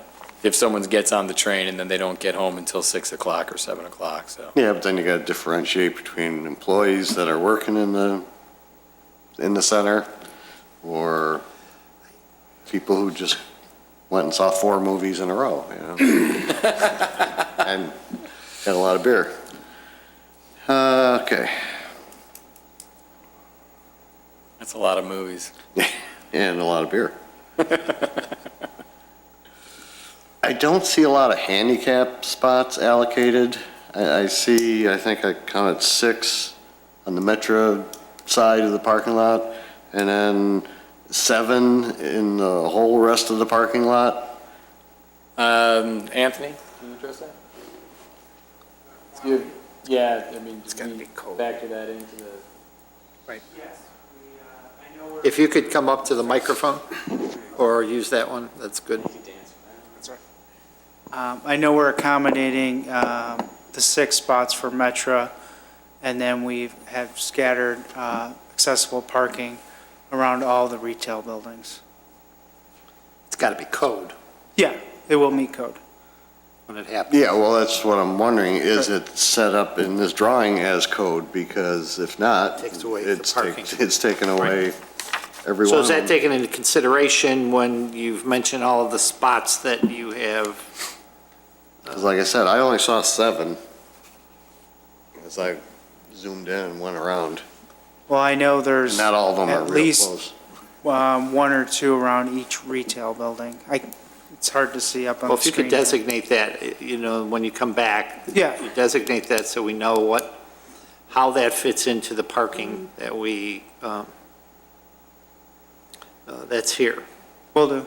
I mean, I could tell you there's at least 1 at each of these guys, and we'll make sure it's per code.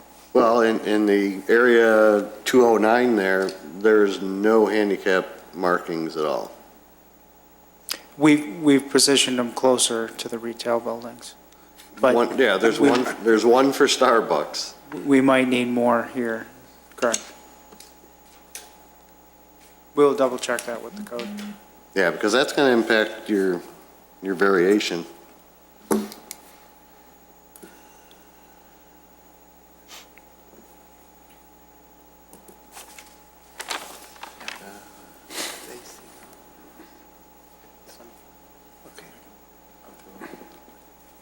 far as congestion, I don't know what you guys can do.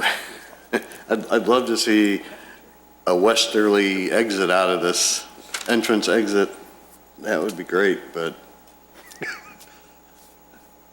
railroad just won't let you probably. Be nice to have an underpass to get under the train Yeah, we did look into that. and hook up to the street by the other Metro lot, but I think that's all I have for now. Commissioner Stylen? Thank you, Mr. Chairman. As long as Steve is standing, I'll ask him, all the parking that have your figures based upon are all based upon transit-oriented development. If it were not in a transit-oriented development district or area, what would be the difference in the parking requirements? Well, for the commercial, nothing. Okay. We're using the numbers we use for a typical mixed-use development. That's fine. So the transit-oriented really applies. To And again, residential. due to the number of trains that actually use this line, I don't see very many employees coming via Metro, obviously, to the retail. It's possible, but, so it's really the transit-oriented has to do with the residential portion of this Okay, development. what would your count be if we weren't in a transit-oriented development for residential? For apartments? Yeah. Yeah, it would probably be anywhere from 1.5 to 1 3/4. And you mentioned that, I think Palatine was a good example of the 1.3 or something close to that. How many trains do they have inbound, outbound, northbound, southbound, all times of the day, including weekends? And what impact does a much reduced schedule that Wheeling has, no evening or nighttime train service, no weekend train service, basically inbound in the morning and outbound in the afternoon, and nothing much more than that? What impact does that have when compared to Palatine? If Palatine were to have that same mix of train schedules that we have today, what would that do to the 1.3 ratio that you would be recommending for them? Okay, well, first of all, Palatine had a 1.4, but that included a lot more owner-occupied units. Then obviously, we're talking 100% rental. And they do have a lot more. It's the Northwest Line, and it's basically hourly from, I don't know, 5 a.m. to midnight, and then with the peaks, extra trains in the morning inbound and in the opposite. So I couldn't tell you off the top of my head. But the point is, it still gives you the opportunity for folks to hop on the train and go downtown. It just provides a little more constraint on their schedule, or reduces their flexibility when they can go downtown and not, in terms of when they have to make that train. There's not a train literally 5 minutes later, because I've run it, and that's the station I catch, and when I go downtown, and if I miss it by a few minutes, there's another train coming. Here, you got to be on time. When you come back with your full traffic study, could you do that analysis that might give a little bit more comparative to what our train situation is? Because, even if you look at the bus schedules, a lot of towns have a lot more buses than we do. We don't really have that much. And to talk about Steve, right, with a multiple phased PUD process, the Weston was and I think still is a multiple phase PUD process, and they keep coming back to us as new tenants come in, et cetera. The one piece that's kind of missing, though, is they promised us, and there is a pad for a parking garage on that site that somehow never seems to be fulfilled. So there's some things that maybe get locked into the PUD process that never get fulfilled, and I think we need to remember some of those things as well.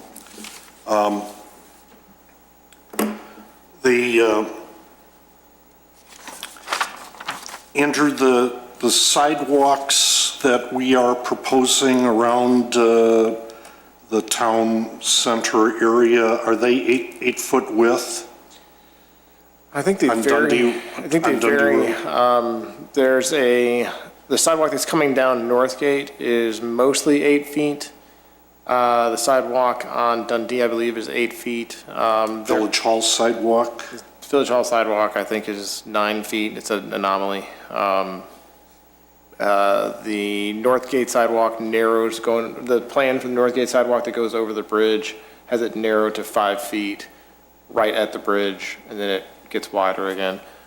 So they What kind are of- the sidewalk sizes that are proposed for this development? Do we know?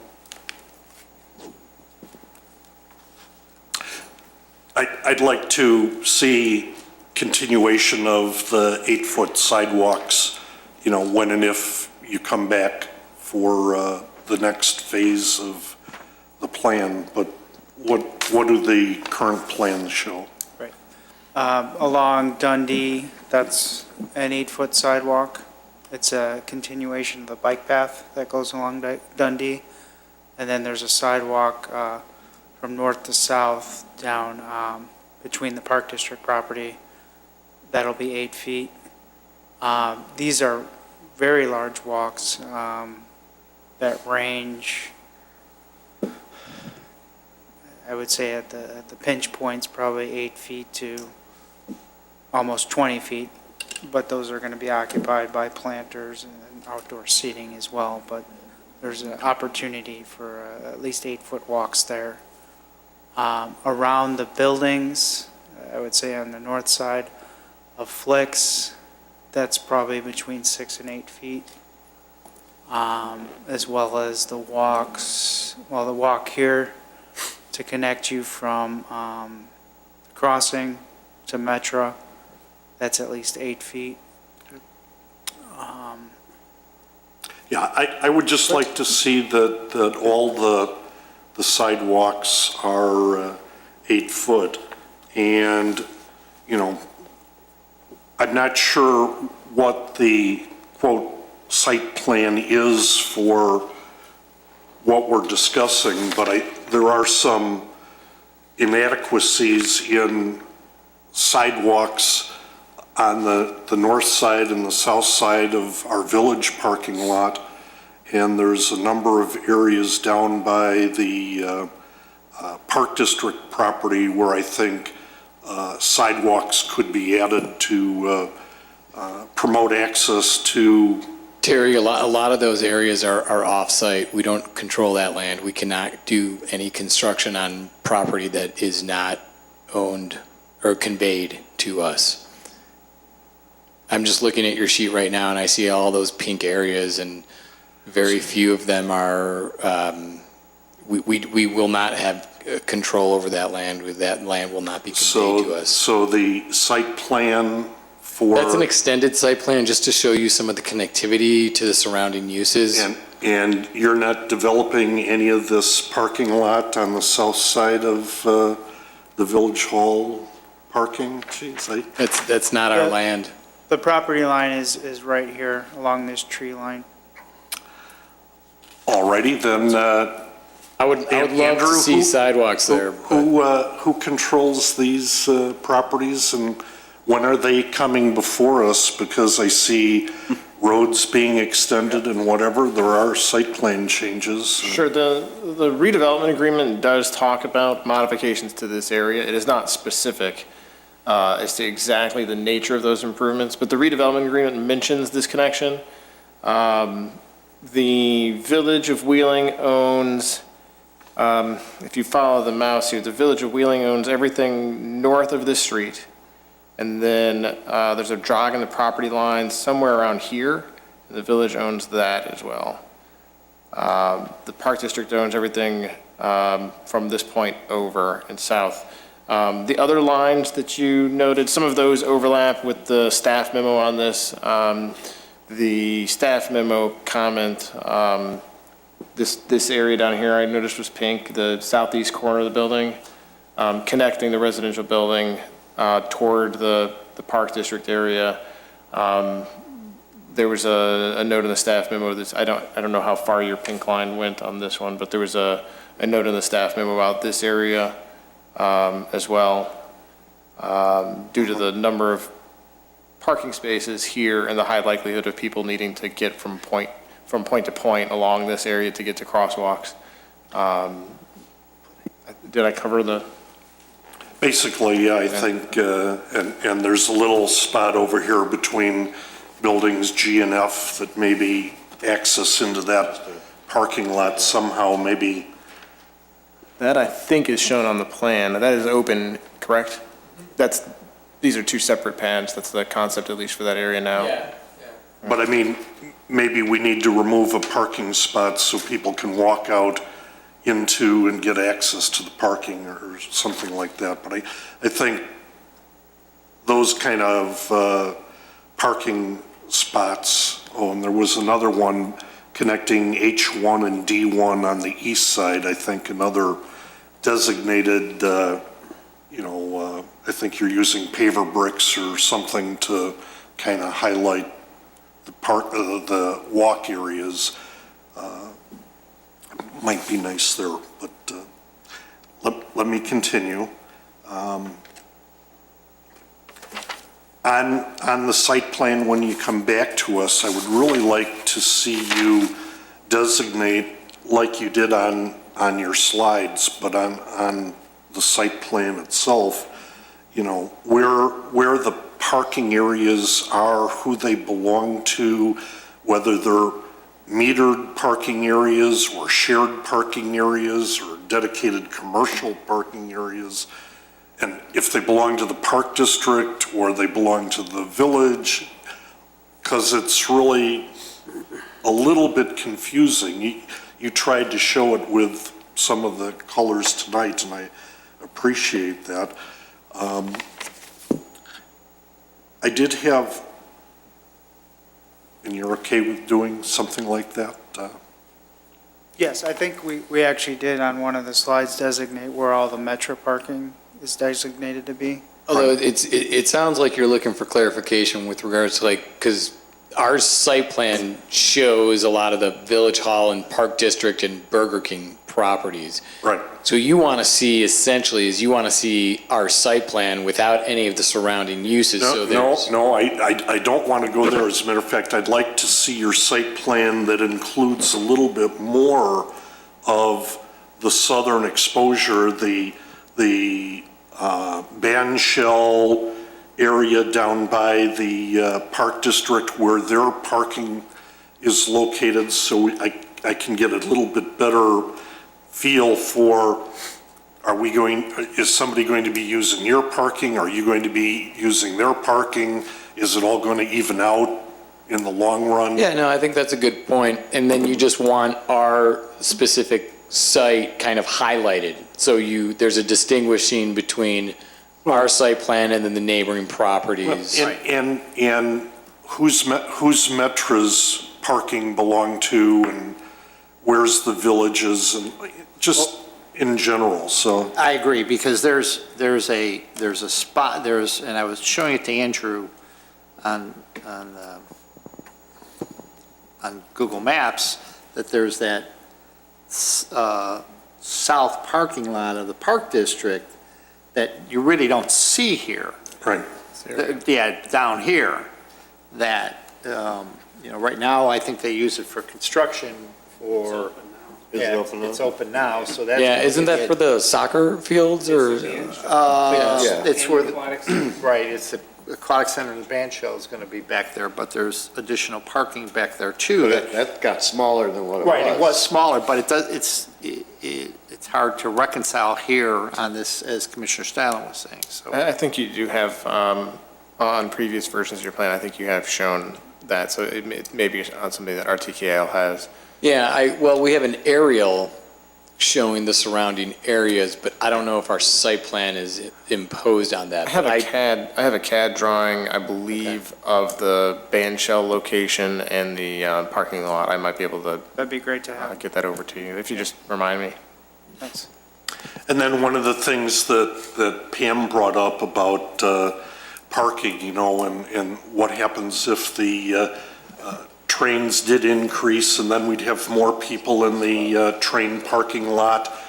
Well, then we'd probably have a lot less people needing cars in the apartments. So you might have more cars in the parking lot, but you'll need now a lot fewer parking spots in the apartment residential. So I think we do have some estimates from Metra with regards to ridership increases over the next, 20 years? Did you see that, Steve, or? 2040, I think. 20, yeah, I think they go up into 2040 with their estimates.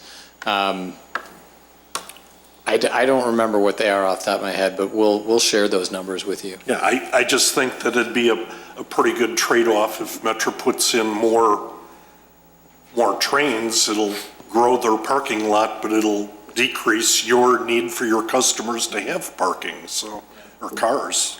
Because I know our village as a whole has been lobbying for weekend trains also. Right. And, you know, I'm sure the discussions are in their infancy, but that is probably something. I have a series, when we get through the remaining two commissioners, I have a series of notes from the discussion about the types of information that might be needed. I can go through that and list it out. And, you know, various times tonight, I've heard about easements for whatever reason to the parking lot, to the park district, to the village, for the pipeline. Could we, in that color rendition of the site plan, could we also get those indicated in some crazy color or cross-hatching or something, get those easement areas, you know, I'd like to look at just one page and try to see everything, but then it's hard to see how wide the sidewalks are, so. On the site plan up by Burger King, where your left turn, right turn exit onto Dundee is, it looks like there's a thin something or another that separates the southbound traffic from the northbound traffic.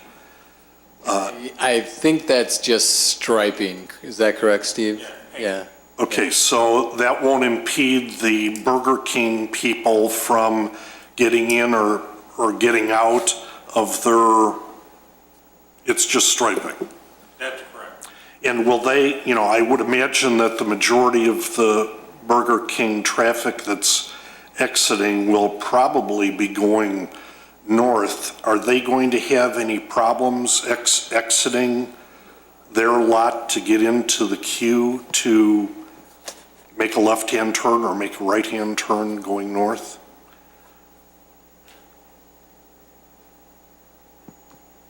To be honest, they may have a little bit in the evening when they're trying to make a left out, depending on the queue. Would it be possible to route their traffic onto your property to get out somehow? Would that? I don't have a problem granting them an easement if they want it. That would That would eliminate a connect their curb lot cut to our lot. So if there was a car in their lot that wanted to access the northwest quadrant of our parking field, you're saying you want to, like a cross-access easement, and Maybe. I'm fine with that if you know, I have to be honest with you, I've reached out to the Burger King owner several times. They're not responsive. I have gotten some responses from their attorney, but I've never spoke with the attorney live. The answers are very short. But if they were to reach out to me, I would have no problem granting them an easement and providing access. Andrew, could you maybe work with the traffic engineer to see if that might be viable or if it Well, the wouldn't break would basically equate to 2 to 3 parking spaces in this area. So if you had the easement potential there, this is the natural location for that. Everything else, you're back into the drive-through, so you wouldn't be able to do it. So. And then you Andrew, could what if it eliminate was where the pipe comes in? The future location of the Well, pipe? because we're not allowed to have cars parked there anyway, so it's automatically. The issue with that open. is that they have no means of getting back there. Yeah. They're in the drive-through. The only way they can get Oh, back there that's is in the that's the drive-through. drive-through back there? It goes I gotcha. like that, right? Okay. So the Okay. break would have to be Okay. up front. So, but maybe, see if it might help a little bit to get rid of a curb cut that might help avoid some of that confusion down there. The valet service you said would be for the theater and, To be honest with you, the valet service would be Friday and Saturday night for anyone who wanted to use it. We're not going to exclude certain I mean, if someone wanted to use the valet service and go to the Park District, we're not going to know. The valet service is there just because Friday and Saturday nights is when, there's peak traffic, and we just want to offer it as a service, so. I'm assuming that it would be servicing the H set of buildings and the theater. Would it be I servicing think the more than primary that? would be for the theater, the H buildings, but also the D, G, I could see it servicing those as well, so. I'd really like, just because of the way the lot is structured, it seems like it might be better to have a designated drop-off location somewhere over on the theater side, and then maybe a pickup or claim your car location over on the H side.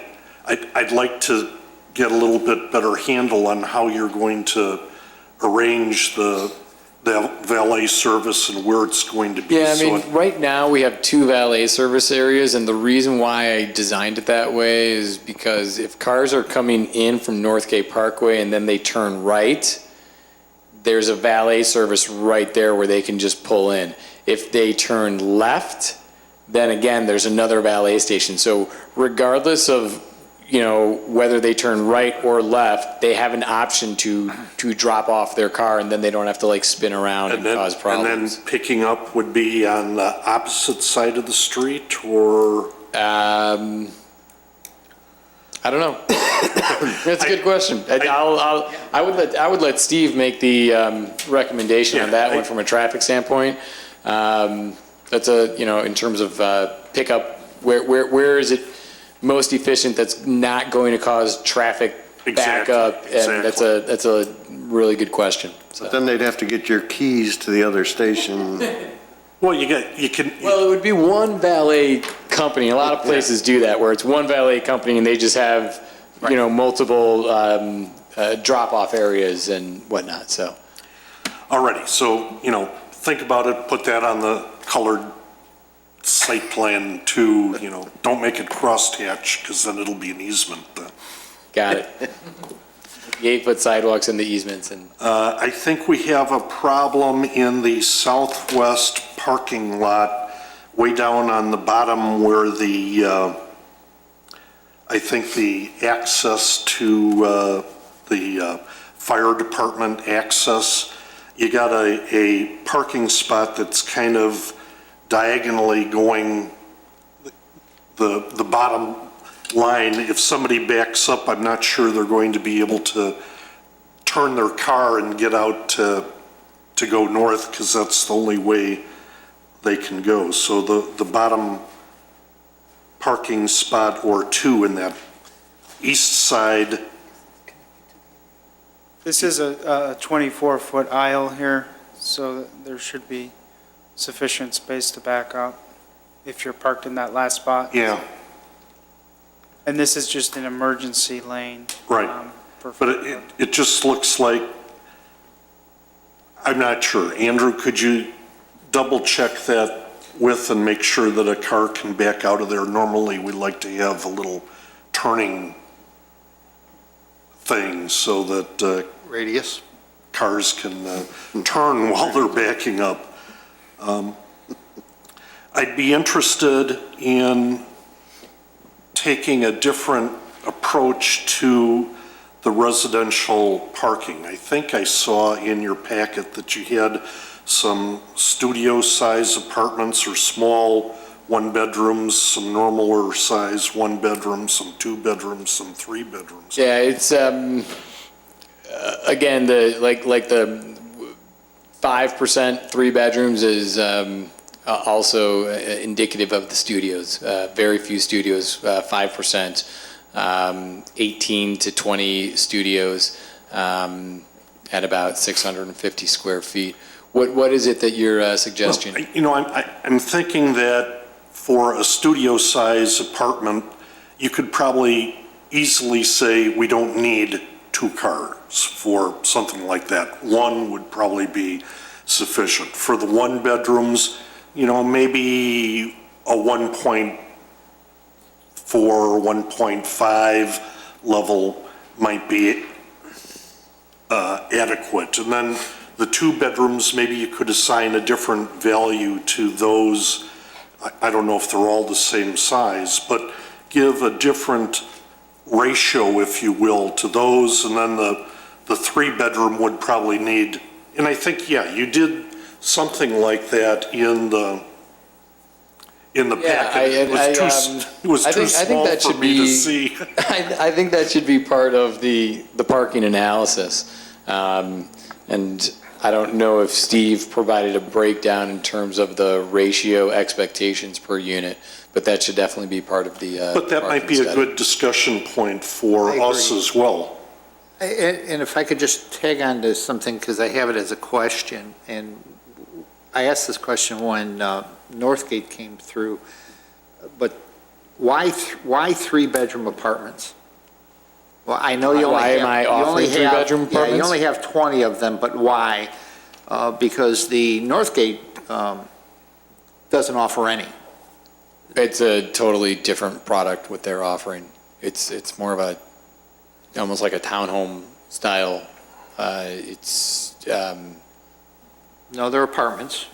I know they're apartments. It's just, it's a different product type. That's all I'm saying. So I have found out through my research, based on visiting other apartment buildings, in terms of what is available, what their unit mix is, and what's occupied and what's vacant.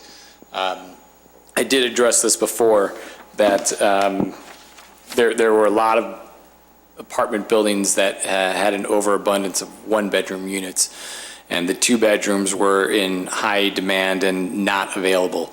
I've also seen it where there's not enough studios, there's not enough 3 bedrooms. So based on all of that market research, we came up with a unit mix that we thought was sufficient for the market demands based on those reports and those feasibility studies, and also what the comparables were offering and what their occupancy rates were And I for was those just, I was relating specific that units. to the mix impacts the parking. So that's the only reason why I went down that path. But because I think what the developers from the other complex said is that when you get to a 3-bedroom, you're almost to a house and you're paying $2,700 a month for an apartment, where if you're going 3 bedrooms, you might, in economic conditions, you don't know the economic conditions of a family. Well, you got to think but- about if there is a family that is maybe here on a temporary basis, and there's a lot of corporations in the nearby area, and if they have some children, or if they want 1 bedroom to serve as an office, which is not uncommon as well. So, I didn't want to put too many 3 bedrooms in there, but I did think it was appropriate to have a small percentage. So, Thank you. That was just to the mix that you were getting to, Commissioner Stein. I'm sorry, go ahead. Thank you, Andrew. My next question is about special use requirements in parking. Normally, we, for a shopping center, we say the shopping center has a need for X number of parking spaces, and we recommend 20% or something for the potential to have special uses, which restaurants or anything else. What are we recommending here to have in reserve for special use needs? I think, so first of all, the parking analysis that Erickson has done on this is, starts with the assumption of a shared use model where it's based on a different peak demand. So it doesn't start with the sum of all the parts. And we do that typically, so Well, I'm not too worried about that. So what this does in that model is it predicts a split of the leasable square footage. It predicts a split. The Flix is a given as to how large it is. And then there's a prediction of the lease up that points toward, with the Starbucks being predicted as a likelihood, something similar to that. Then there's a prediction of one type of restaurant taking 10,000 square feet and a prediction of another type of restaurant taking 10,000 square feet. So that is how the model is done. If you separate the model from it and just kind of look at how we normally assign parking to totally unknown users, the shopping center as a whole, do you know, I think it's 7.9. If you take the residential right, spaces so at if we're at 460, 730 surface plus the 93 employee parking, 823, so yeah. it's about 7.9 per thousand total. So if you just treat it like a shopping center, if you were to call the whole thing a spec shopping center and you don't know anything about it, it would come in at about 7.9 per thousand square feet. And what do we normally allocate for a spec shopping center? Not, if we treated the whole thing as spec, I think our code is still 5.5 if the whole thing were spec. I think There's also a 25% reduction for anything that's over 60,000 square feet. I think the issue that you have, though, is that the code, where you are in the code right now is, as a plan unit development, you have a requirement in this case to look at the shared parking analysis. And what Erickson is providing is a shared parking analysis. Their shared parking analysis is for a single development, sharing amongst the uses and predicting. Okay, let me stop. Sure. Typically, I mean, we have currently in the village two forms of parking analysis. One that's based upon number of seats in restaurants determines the special use extra assessment for restaurants. Sure. We have another one for the Weston property that says we don't care how many seats you have in your restaurant. If your restaurant is 4,000 feet, then you need N parking spots per 1,000 square feet, correct? Which one is this gravitating towards, or is this yet another? I think that is one of the questions, one of the expectations, and this is one of the things that we had talked about with the development team for moving this project toward an approval. How do you want to define the uses? Is there a range of uses that's approved with it? How flexible is the range? You had referenced the West, and in that case, they had a specific range predicted, and then there was a ratio applied for each predicted amount of square footage. I think that's a fair question for the discussion, is how do you, when this development team returns to you, how would you like for the range of possibilities to be represented? Right, and I just want to be very sure that we understand what that means for when your businesses and restaurants are very successful.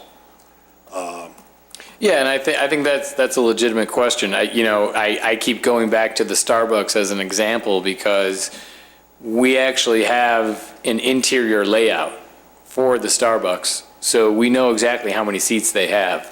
So if we didn't know how many seats they had, I think the parking requirement was going to be 32 parking spaces.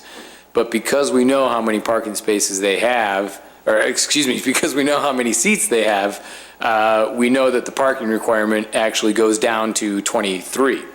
So it is, it is a challenge, and I think that is one of the reasons why we want to keep an open discussion, and we realize that as we make progress and as we continue to get additional leases with interior layouts, there will be more items that are defined along the way.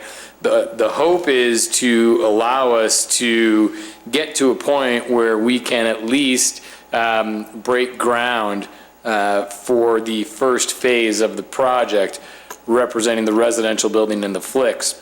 And along the way, continue to seek approval from, the Plan Commission for not only exterior elevations, but the types of uses. We can make assumptions now saying like, okay, we think we're going to have 20,000 square feet of restaurant space, and as we get closer to defining those interior layouts and parking requirements, there should be some allowance for modifications based on that specific information coming in. I hear you, but you got to understand, I think, from our perspective too, you could bring in a restaurant that is mediocrely successful and say, well, we only need so much parking for it. And then 5 years later, release it to somebody who is really the greatest restaurant in town, and now you've got everybody in the world flocking to it, and we don't have enough parking. Well, but the people are going to park there anyway. And who are they going to hurt? They're going to hurt the other businesses that they're now pushing out. So we got to just watch out for not only what you're doing today, but what may come in the future. And I hope success comes, But anyway, let's continue. You heard, I want to move on to the elevations of the buildings. Okay. Something that bothers me a little bit, we have this nice green space in the center of the development, right? And yet, if you look at the restaurants on the H buildings that you're kind of proposing, and looks very nice and going to have outdoor seating, and it's going to be really great, and Flicks looks really nice, except it's kind of outside of the entrance. South of the entrance, it's just a blank wall with movie posters and stuff like that. Nothing too interesting. Now, I think, I haven't seen the interior design of what Flicks is. I heard they may have a restaurant in it.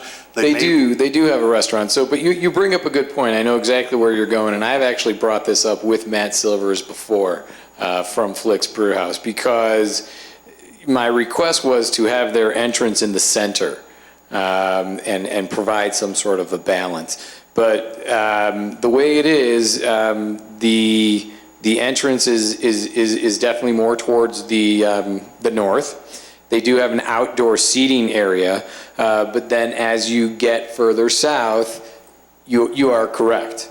So something that I brought up with Matt Silvers was, would you be open if we were to, put a smoothie shop in front of your facility? He's fine with it. I don't know if I'm going to be able to convince some sort of retail tenant to buy into that. And then, of course, when we go down that road, I think what I would be okay. I mean, obviously, we don't have the ability to add too much retail without affecting the parking requirements. So I think what I would be okay with is maybe shaving off some retail square footage in another area in exchange for putting a tenant up against the Flicks on the, that would have access to the Village Green area. I think it's a great idea. Actually, one of our site plans did incorporate that concept.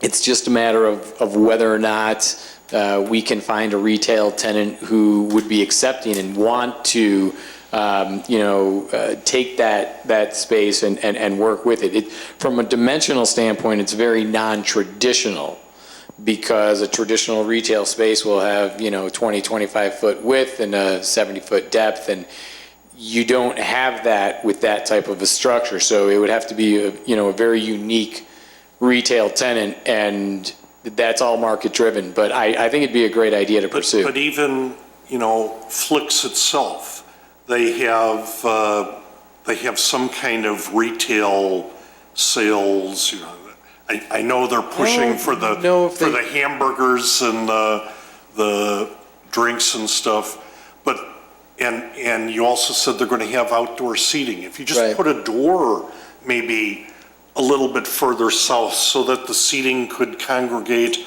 around it or something. I've asked.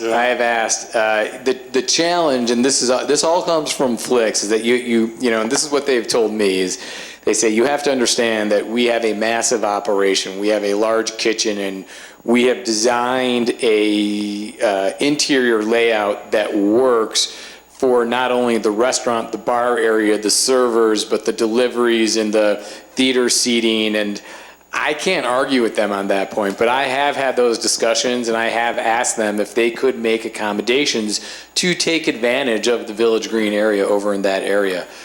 Likewise, on the apartment building, you've got basically apartments along a very, now I'll say it's not a blank wall because you have a lot of windows, a lot of glass on that first story. You've got your marketing area and the exercise room kind of on the other side, but you got your lobby in the middle. Is there anything that you could do to, around the lobby entrance, expose a little bit more? My plan is to actually make it look as if there are retail shops next to the center entrance. So someone might walk down and say like, oh my God, there's a cafe. But it's really not a cafe. It is a cafe that is for the residents of the building, but it's very inviting, and it has a feel and a look that makes you think like it's a retail shop. Or it looks like there's a lounge area, where there's a pool table and there's, a club area with TVs, and it looks like it's a cool, swanky area, retail place. It's not, but I do want to have it, provide that sort of feel. Maybe even incorporate some outdoor seating to those specific areas. So that is a direction that I've given to my architects, and you have wonderful ideas. Perfect. I think that's great. You're doing exactly, because I think we need to really make the green area a homey kind of comfortable place and not just blank walls with 2 restaurants or 3 or 4 or whatever. The other side of Flicks that does face the railroad, I think, needs to be enhanced, and maybe take some of those movie posters on the front side and move them to the back. I've actually had this conversation with Matt Silvers as well, and I said, what can we do to the back area to really enhance it? Because there are going to be so many vehicles that park back there, and we don't want it to just be a blank wall. one of the items that we talked about was having a graphic artist put some renderings of classic movie scenes and shots, maybe even in like a black and white sort of silhouette, design. So we have talked about that, and he's open to it. His response to me was, way too early, we'll deal with that down the road. But that's a conversation that I had with him, and I would love to see something like that be Don't incorporated. put your gas pipes and the electric conduit and all that stuff on that blank wall, okay? I mean, I want to see something that is presentable. And over on the H side, the H buildings where you're facing the Park District and facing where your customers are going to park, what is the front entrance to? Actually, Those- all of the buildings, except for A and B,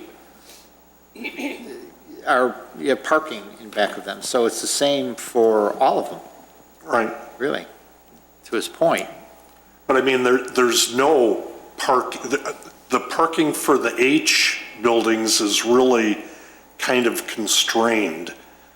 There isn't a lot of parking, and that bothers me. If you're familiar with Randhurst at all, the restaurants you have to walk to go to the parking, and the restaurants aren't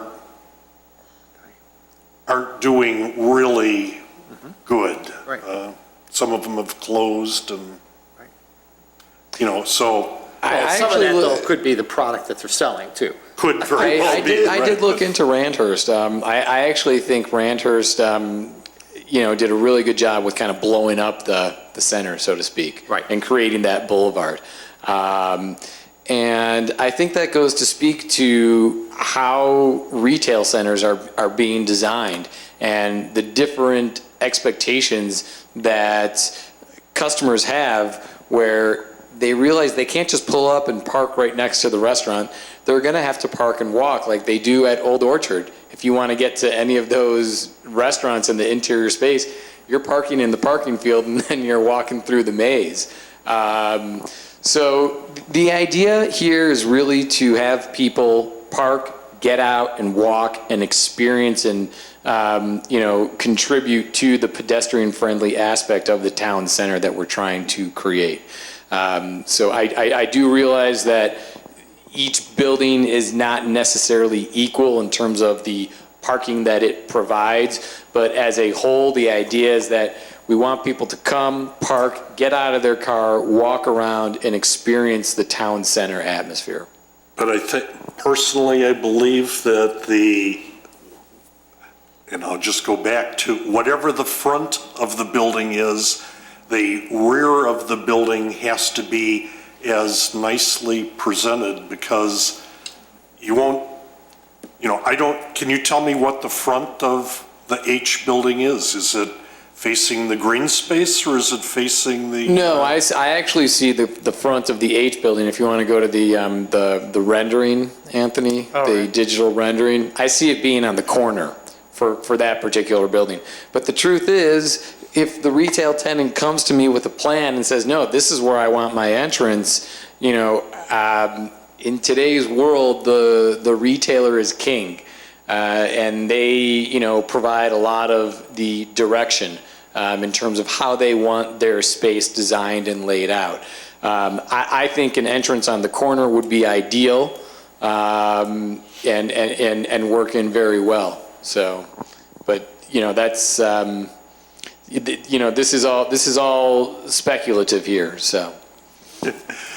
Yes, and my problem is you've done H1, what about H2, right? Where's that? Because you're not I gonna. would see the entrance, again, being off of the Village Green, and that's where you want the focus to be.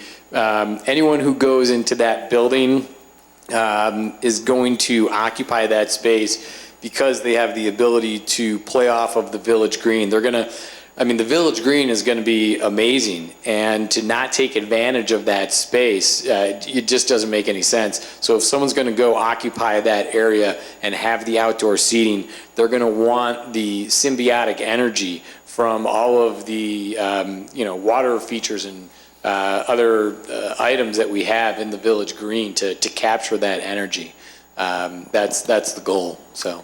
We Alrighty. have shown on Building E where it's going to be more of a strip center for individual retailers, that we're continuing the same materials and glass around all sides. So there's not necessarily a bad side to the buildings. Yeah, but that's not on the Village Green. I mean, I want to Well, yeah, concentrate on the Village Green because that's really going to be the selling feature, you know, and you got to bait 'em, hook 'em, and gaff 'em, so. Just so you know, every tenant that I have spoken with, the idea of fronting the Village Green, having the opportunity to have outdoor seating next to the Village Green is what attracts them to the center. We like outdoor seating too. We think And I'm that's going to great. be very picky on who comes in, you know, if they, I want them to buy into the concept of the Village Green and play off of it. So I've had that conversation with Flicks and every other restaurant, so. Okay, one other thing, I know that you considered office above some of the retail areas in the past. Did you ever consider putting loft-type apartments above the retail and then connecting it into the real apartment building? I have not, no. To be honest with you, the way that we manage our apartments, it is very beneficial to have everybody under one roof with one common area, one doorman, one amenity space. So the reason why I love this project so much and why I would focus on this sort of a project versus something like Northgate Crossings where you have 9 separate buildings. Yes, you have a clubhouse, but in order to experience that, you have to get out of your unit and walk over.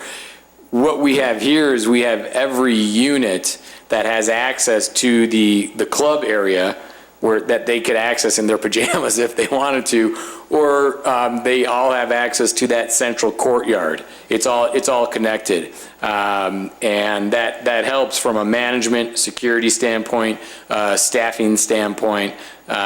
So I did not look at the individual apartments above the retail.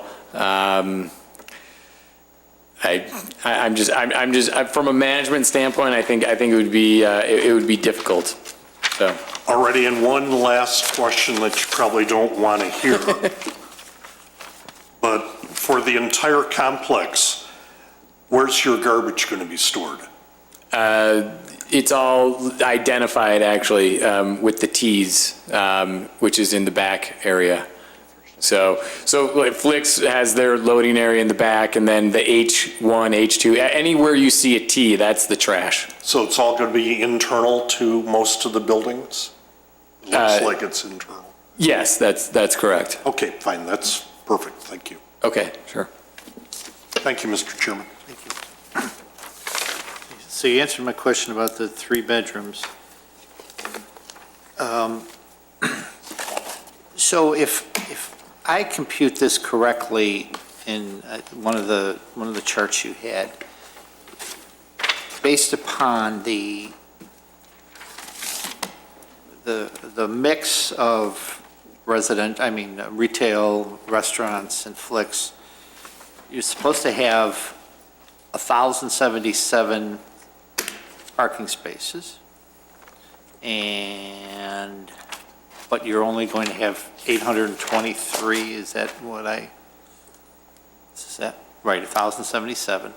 And then I thought I saw 823 spots available, surface spots, is that right? So a difference of 254 spots, parking spaces? I'll let Steve address that.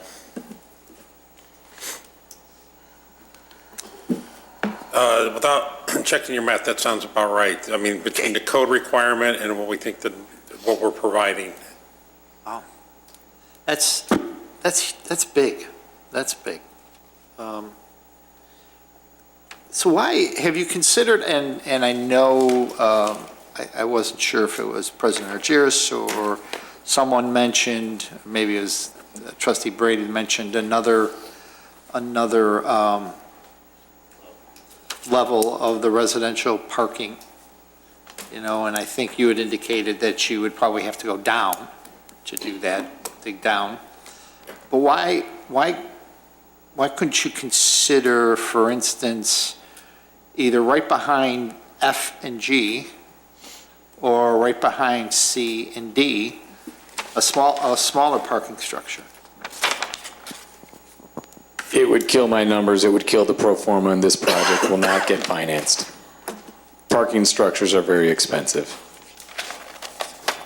Well, you went up an extra story on that because, Well, adding one story to an existing parking deck is maybe $1 million versus putting a freestanding parking structure in is somewhere around $3.5 million. okay, wow, okay. Well, that would alleviate some of the problems because in reality, 254 spots, and I know it's shared, seems to be quite excessive.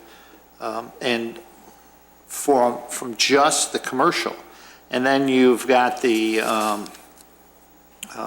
residential, which I think we could probably, if you use some of the ratios that Commissioner Stein was talking about, might make it a little bit more palatable. But still, 254 spots to me is a big number to overcome. And seriously, you have to somehow figure out, be creative in what you're doing here, because that makes me very uncomfortable, the lack of spots there. And please keep in mind that the zoning code assumes that everyone's peaking at the same time. And, the code, Yeah, and I mean, when the theater and the restaurants are peaking, granted, it's a small amount, the bank's going to be empty, not in operation. Well, That's just one small example, and I understand that, and I'll save my comment for the bank later on. But one of the statements in, Andrew, what you wrote up, and let me find it. Boy, my machine just really goes slow. In the staff memo? In the staff memo, it was something about, oh, here it comes. I just need an explanation. Page 11 of the staff memo, anchor tenant Flicks Brew House. The land for the theater would not transfer to the developer until a similar minimum percentage of retail space is leased. Okay. It is not known at this time whether the anchor tenant would agree to contingent lease prior to the physical location of the pipeline. I understand that. Then it also reads, it should also be noted that the letter of intent for the anchor tenant, Flicks, requires access to 450 non-exclusive parking spaces. Mm-hmm. What does that mean? The letter of intent, and Mr. Freeman, this may be a better question for you, but the letter of intent is where the tenant is spelling out what their requirements are, what they have an expectation for in terms of delivery of the building. They're being given a shell. They are the tenant who has to do the furnishing of that shell.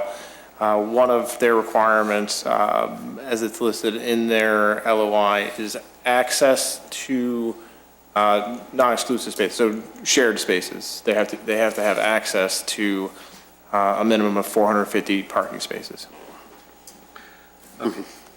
So basically, because we have 823 spots, they have access to 450 spaces. Not quite. So a lot of that parking lot would have to be built up front. Is that what you're saying? Oh, Well, yeah, that so too, phase, but- so phase one would include, almost all of the parking lot on the west. We have to do that because we have to provide parking for Metro commuters. So 400. So when their building is up, the other retailers might not be there, you have to have 450 spots, parking spots for them. Correct. So does that, I see 80, 130, 398. You got 398 on the west West side. side. Right. 398 plus 93 in the parking garage. oh, because the parking garage is going up first, so. Right. Their employees can. Right. Right. Okay. So the Okay, 450 number includes parking for their employees. They really only need 323 parking spaces on an average night. Interesting, okay. All right.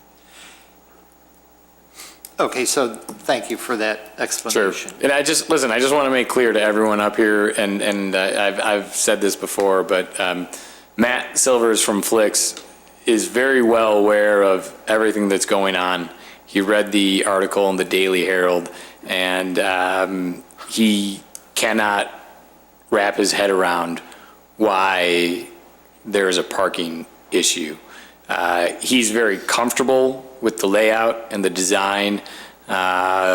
He's very satisfied.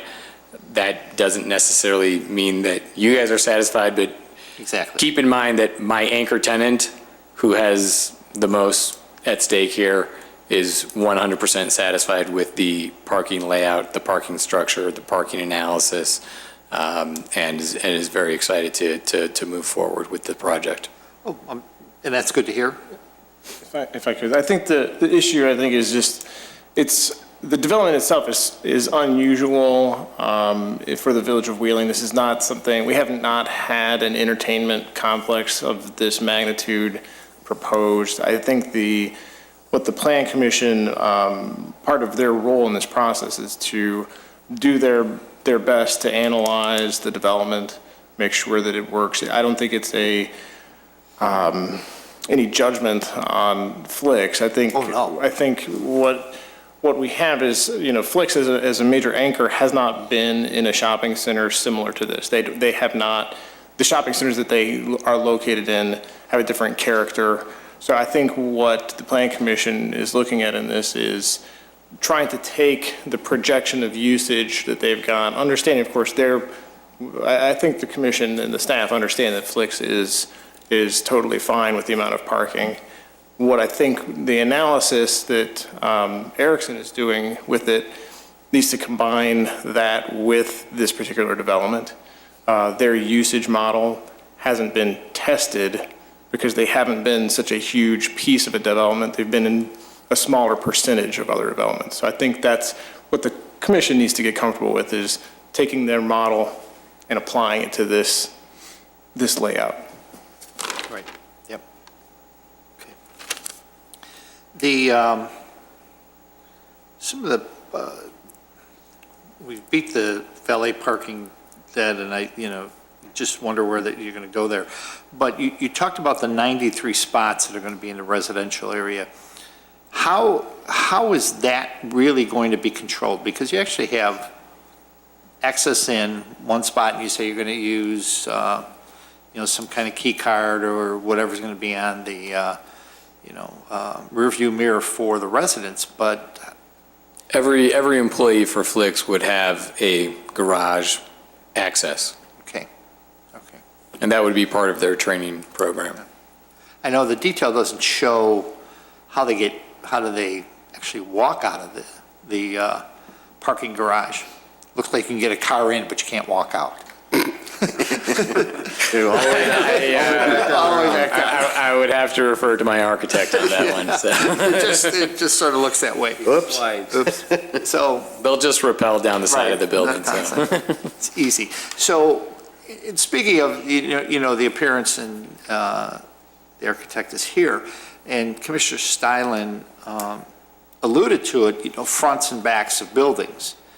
You've got C, D, E, F, and G. I can't read them on this one, but they're really two-sided. All of them are two-sided. So I'd like to see a little bit more detail to what Commissioner Stylin said about where is the front, where do you perceive the front to be, And then what is the back going to look like?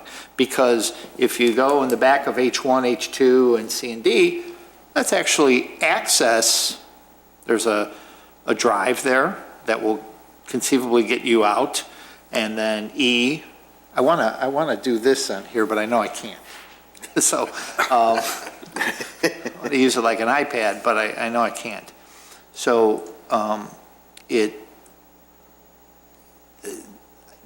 have to have, the so-called backs of the building have to have some type of character. As, you can't have the gutters and the gas. I know you're going to have to somewhere, gas lines and meters, but in reality, the back of the building has to have as much character as the front. You just can't leave them and make them look like a back of a building. It's just. I agree. I think that the way that these buildings are designed, there's an A side, a B side. Not many of them really have a C and a D side, what you normally see in a retail shopping center. So, there's definitely an A side, and there is, a B side. And every building needs to have an appropriate level of appearance, whether it's on the east or the west side. And I agree 100%. So I'd like to see that. just, again, it's all spec, because until we have those, schematics and elevations, provided to us from the tenant. I mean, I guess you could take Starbucks as an example, because Starbucks is a freestanding building and all four sides look nice. Exactly, right. So, that would be the intent, given the, drawings and elevations that were provided to us from each, interested, tenant. So. And the bank just brings me back to a bank that we opened up on the east side of town, that the trash enclosure is right on Dundee Road, the ugliest thing. So those things need to be taken into consideration. Now, a bank, I don't understand why, they might be helping finance this thing, and you put their bank there. But the reality is that they're closing banks. Chase is closing thousands of their banks because more people are online. They very rarely go up to a teller. I just don't understand why it's not revenue generating from our perspective. So the only thing we get out of it is real estate taxes. Bank is really the last thing I want to see in something like this. So just stating how I feel about it. Not really That's one of fine. my favorite. It's not final. It's, if another retail tenant came up and said, hey, I want to be in building B, and we have had interest actually from other retail tenants. So it's an open discussion. It's not, final. Now, maybe the use in the town center of a small bank right in the middle, I've seen some of that work really nice, where it just blends in and you don't even notice that it's there, but it's accessible. Sure.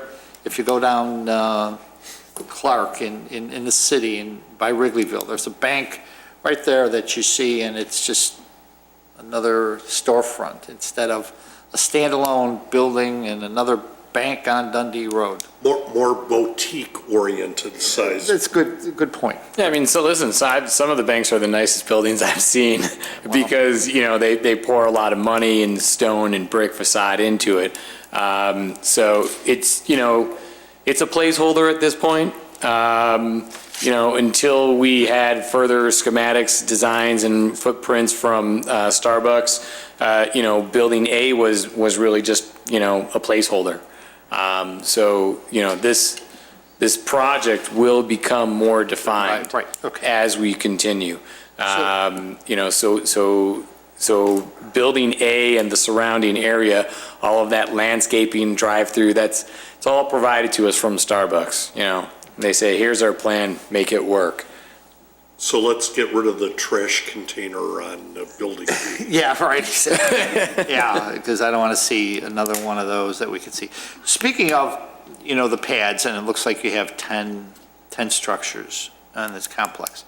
And I think trustee Vito was talking about, you know, the progression of those, and you're not building, you're not just building buildings and then having to come in, you're going to build them as the retailers come in. Physically, are you actually putting the pads in, or are you going to leave them? Well, here's what I want. I want them green until a decision is made, and then you start building on it. I don't want to get into the situation where H1, because it's not built as asphalt or something like that. My preference is for those spaces to be green until something is built, and then you build up on it. I think that's a great idea. Okay. Or becomes a parking lot. Yeah, right, yeah, exactly, which we've seen too, so just as a suggestion. Okay, and then, we talked about parking. One of the designations that, and granted, this is just a conceptual plan, but to take into consideration as you're doing this, and it's actually part of our ordinances, is, our title is bike racks throughout the property. And so that needs to be designated too, and I'm sure you're aware of that. And I think Anthony mentioned cementitious board. You might want to look at our code as to how we use that throughout buildings. It's very low on our usage, just as you go through that, you'll see that it's not High on the priority. It's not high on the priority list, so we prioritize what types of materials we want to see. Then the last thing I have, I think, is not so much about parking, and we alluded to it, I think Commissioner Johnson alluded to it, is the Park District, are they going to have to reconfigure access to their lots? If you look, you know, I know it's not here, but there is right now, what used to, you know, right now is where the apartment complex is, there was a road that came onto Northgate, and you had the one parking lot, which we heard is now smaller, what was used for construction of Heritage. Yeah, I know exactly where you're going. So our intention was to have a cut-through where you see the fire pedestrian cut-through. But the Park District didn't want it.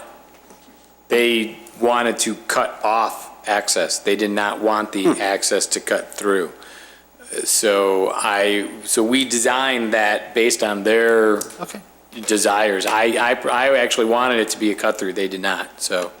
Interesting, okay. So I would assume they're going to have to will they have to reconfigure that? Which part of Well, it? this parking down here, and then also, I'm pointing at it, just to the east of the, just to the east, yes, We'll right all there. stand behind you and. Right, thank you. Just to the east, that little parking right there, I think the only way you can get out is to go north. Well, currently, you can go out this direction. The drive really becomes more of a one-way function right here, Right. right now. So in this direction, it typically flows north. The drop-off is here for the daycare area. Currently, there's no left turn from the Village Hall Drive onto this area. So there's very little southbound traffic below there. They have a service entrance right here to their building where the trash enclosure is. And there's very little southbound north of that. Okay. All right. All right, that's good, because I'm sure, though, don't you think this traffic is going to increase because you're going to have a right-in? The Park District will have to make some decisions about their signage. Some of this may be a do not enter one-way. They may be, what is informally done may need to be formalized through signage. I will tell you this, that when I did meet with the Park District, they kept asking me about signage. They feel like Heritage Park is kind of buried in the back and that there should be signage out on Dundee. So I know they have some existing signage and, you know, I know it's something that they want, so. They're welcome to come to us. Yeah, they're welcome to come anytime they want and put up signs. You know, I'm not. I don't know why they were asking me, but Right, I don't know either. I'm just relaying the message. A lot of times I get caught in this, you know. Sure. You're the next person up. But they do have signage on the plan at that little pork chop thing up in that corner. Sorry about that. Lake Heritage. Because you touched it? I touched this. It finally worked. He touched it enough times that it. Yeah. Is that signage going to be available for Park District to put something on, or is that That's signage for the retail tenants. just for your retail tenants? I said to the Park District, I said, are you looking to have a space on my pylon sign? Yeah. And they said, no, they want their own signage, like the brown signs that they have now. So I think they were just maybe looking for a larger sign, more of them, so. It just seems, I mean, that's going to be a right turn in, and if they don't want anything, I guess that's their decision. So sorry about the interruption, Mr. Chairman. I just remember two more things that I wrote down here. One was, when this is all done and we're fully occupied, is there one owner for this whole complex? Correct. Okay, so, because I know up at the West End, there's a couple of different owners there, so, which caused some confusion as to what we're doing, so. Started off as one owner. Right, yeah, it did start off, somehow it got to three. And then, I mean, just so you know, my financial partners have every intention of holding this as a long-term asset. In general, they are not like most of the partners that I've worked with, who actually prefer to build, stabilize, and flip, because that gives you a very strong IRR. But this is a private wealthy family that has a large portfolio of assets that they hold and manage and own and operate, so. and then one of the things that I completely forgot about, on the Flicks, you could also do some type of, during the summer, to break up that big walls, vendors, carts and things like that too. to break Oh, that you up. mean in the Village Green? Yeah, the Village Green. Yeah, no, absolutely, 100%. That was one of our early visions, I think, from like the first rendering that was ever done. I think we had like tents and like little kiosks shown in the Village Green. Good. Absolutely, we want that energy and at 100%. I've actually met with a couple of farmers market. There's one big vendor, and I'm sorry, I'm drawing a blank on their name, because I haven't spoken to them recently, but they have a facility downtown, and they have a couple of farmers markets that they do up north, and it's not just a farmers market, a traditional farmers market. It's above and beyond, and it incorporates other elements. And French and I would- market? Well, yeah, I'd love to work with those sorts of vendors. The idea is really to make it a public space, and allow it to host all of these events and bring in these vendors on a regular basis. And the other thing that I've thought about, and just do it on a limited basis because you don't want to take it away from the restaurant traffic, but food trucks. spots for food trucks, and Yeah, I have not thought about that. I've only seen food trucks in the city of Chicago, but if they're willing to come up north, I'm game, so. okay, because They take up a lot of parking spaces. they do. They do, but not on a regular basis. You have Right. an event or festival. I was just out in, now, this completely different use, but I was just out in Arizona and in the Cubs' new complex. They have an area roped off. Now, they have tons of vendors within the ballpark, but they also have an area where they have some food trucks. So just something to consider as we go forward.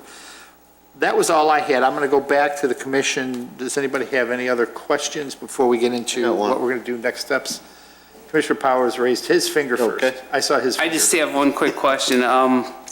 With all the stuff that we have to worry about for the Park District,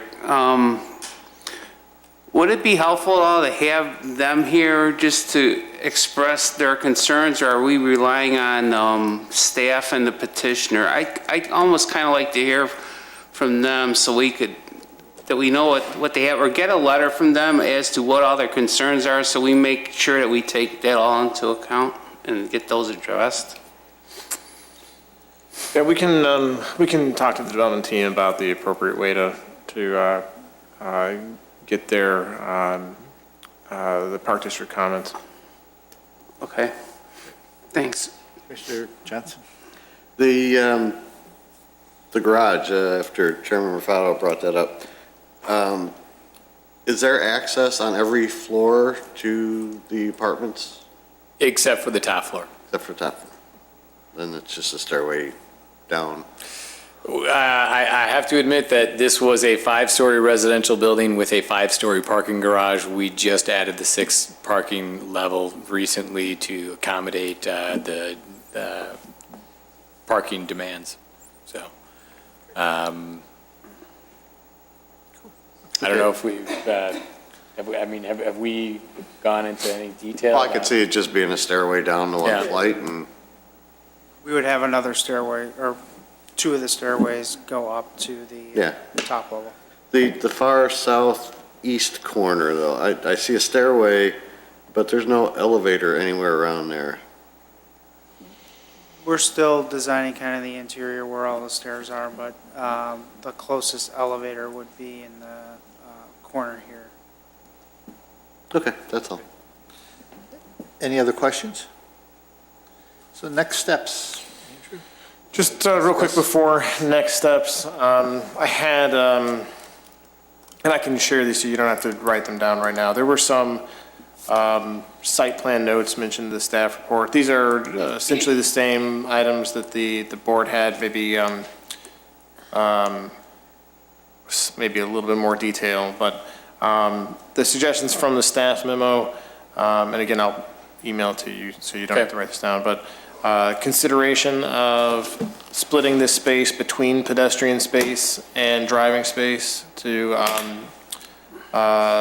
deal with potential congestion. Of course, that, as the traffic study comes up, one of the issues that we're looking at the traffic study is just the ability of these intersections to handle the projected flow. So if you demonstrate that that is not an issue,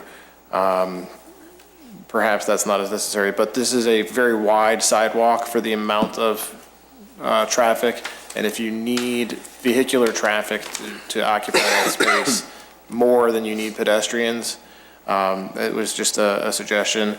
The dedicated right turn lane, again, the traffic study will need to address whether that is necessary, the dedicated right turn lane from Northgate. It has a site plan impact. It shifts everything at the outlot area over a little bit. Yeah, it would encroach on the Starbucks. The Burger King question, how Burger King gets in and out, I think that has been somewhat addressed. That's not a median, that is paint. There is a question, though, of their ability to turn left during peak queuing on the dual left lanes there. One of the notes, Valley for the theater area. this area here may end up lending itself to valet. You've got the H2 area. Once you clear this drive, there may be some logic to having the valet here. Are you saying adding like a third valet or just maybe Moving it. shifting it? Well, you've got two right now, so moving Yeah. the east side valet to a spot where it's not so near the congestion of your T intersection. Okay. This also lends itself, if you were to do drop-off, pickup, you could co-locate the drop-off and pickup, because you could loop people around to get their car. a good idea. The southwest and southeast parking lots, I continue to have some concern with how this functions. Again, it's a question of how much of the parking goes there at what time and how congested is the T intersection. Having a major entertainment use that has its parking in this configuration might be problematic. So just having Steve look through that, see if there are any other options for how to address this corner.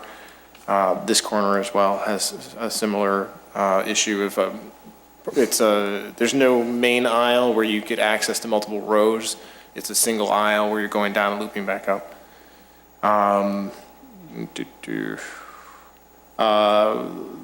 This, I'd like to see, as you firm up the site plan, I'd like to just look through the dimensions of this to see if this is the best configuration.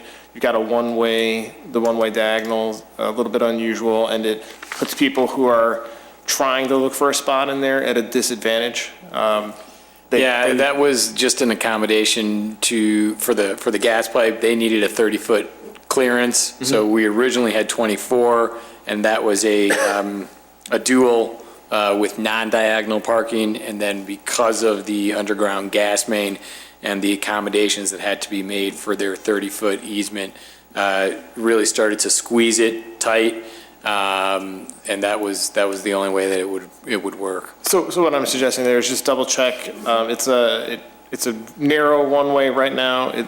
The people who end up here, if they didn't find a spot, they have to figure out, do they go back around to closer to the intersection? You might be able to figure out some way to rework that where it's a combination of perpendicular spaces that people are more used to. And, one way or another, there might be another configuration for you guys to take a look at there. Sidewalks, just generally, there are a couple of pedestrian connections. We've already talked about most of them tonight. We already discussed the distribution of visitor parking within the parking deck and how to, just illustrating how you're going to break that out. The connections from the the residential building. Right now, this is the first floor unit. I don't have that up, but the first floor unit plan shows this being a unit with no door toward the park. The park's probably a major selling feature, having easier access out of the building into the park. Pedestrian connection then to the park, making sure that this connection for the development south into the park area, and vice versa, back north out of the park. The division of what is public and private, what is expected to be public area, what's expected to be privately owned at the end of the development. You have illustrated the location of time-restricted parking. And then there's a question, this gets into the question for the next step, so both of these are my next steps. So right now, on the next steps, what I have are resolve the land ownership. You are referring your attorney to look into that at this point, right? Yeah, just based on that recent track search that came in this afternoon from for the Park District property, that kind of set like a whole new tone. We were under the assumption that it was owned by the Park District, but it appears that it's not, so. Okay, well, have your attorney and surveyor check into that, get in touch with each other if needed, and if they find anything, they can certainly send it to us. My next note here for follow-up items, traffic study included in that, support for the shared straight and right outbound lane. consideration of the IDOT, the on-site flow issues need to be addressed as well. Number 3 I had was brief discussion of control of the residential parking, just what the game plan is for that passes, the gate point, of where, where do you have the controlled access point within the structure itself. Number 4 is an all-inclusive one of updating the parking study. In that, I have noted overflow plan. What are the plans for overflow? Take a look at the scenario of adding Metro users in the model. Add them, if you take the percentage and just apply it to some additional commuters, throw in the weekend service for some projection of who might take a train downtown for a weekend if weekend service is added. The question of comparing the influence of transit access on the calculations. How do you factor in when you compare it to a place like Palatine that may have more trains? Is there some factor for predicting the impact on car usage by the residents? We talked about everything in this 5th one was site plan stuff that I just went through. I'm not going to read it again. The last one I had was defining the range of uses, square footage distribution, entertainment, type of approval needed for the end user. So that as this progresses, that there's a clear expectation of how the unknowns would be treated. Are they going to be treated as a range and then have an appearance approval? If they need dedicated special use approvals for each end user, just covering some of that. Anything else to the upcoming items? Well, and you mentioned in your staff report, and I think we've been so focused on parking that we didn't really talk about, and you mentioned it, the conceptual building materials that we really didn't discuss. And I think what I would like to see, and it's mentioned here, is before we get to preliminary PUD, is to give us a detail of what you think the It did appear in the materials. slide. So there's Right, a slide yeah, that I came know, up but it tonight. just We'll doesn't, get- it doesn't have that, just maybe a little bit more detail. I know you mentioned masonry in the slide, but maybe a little bit more there. Yes, Can I just get a clarification? It used to be that the building materials and the facade were all kind of determined at concept approval time. Now, I know we had some discussion on changing that. Was that ever physically changed and approved by the village board? Yes. So yes, it what's was. the new? So I think we're in concept now, that we should get more detailed more detailed understanding of what the materials are going to be. There was previously in our code a requirement, a harder requirement to concept review. The way it reads now, the materials should be identified for the purpose of the discussion so that guidance can be provided for the next stage. And we'll get you a copy. The village did somewhat recently approve a design guideline document, and we'll make sure you have a copy of that if it's not readily accessible on our website. So I have a 7th one, more explicit discussion of building materials. Right, yep. Now, what of that can be done before preliminary? Before preliminary. Well, I think that's a discussion for the commission and developer. You have a list here. My opinion is that the traffic study is somewhat of a question mark at this point. I think there are some items on the site plan that need to be supported by what is in the traffic study. It appears to be relatively close to being ready. I had, I think, some questions about the parking analysis that I think should be addressed in the update.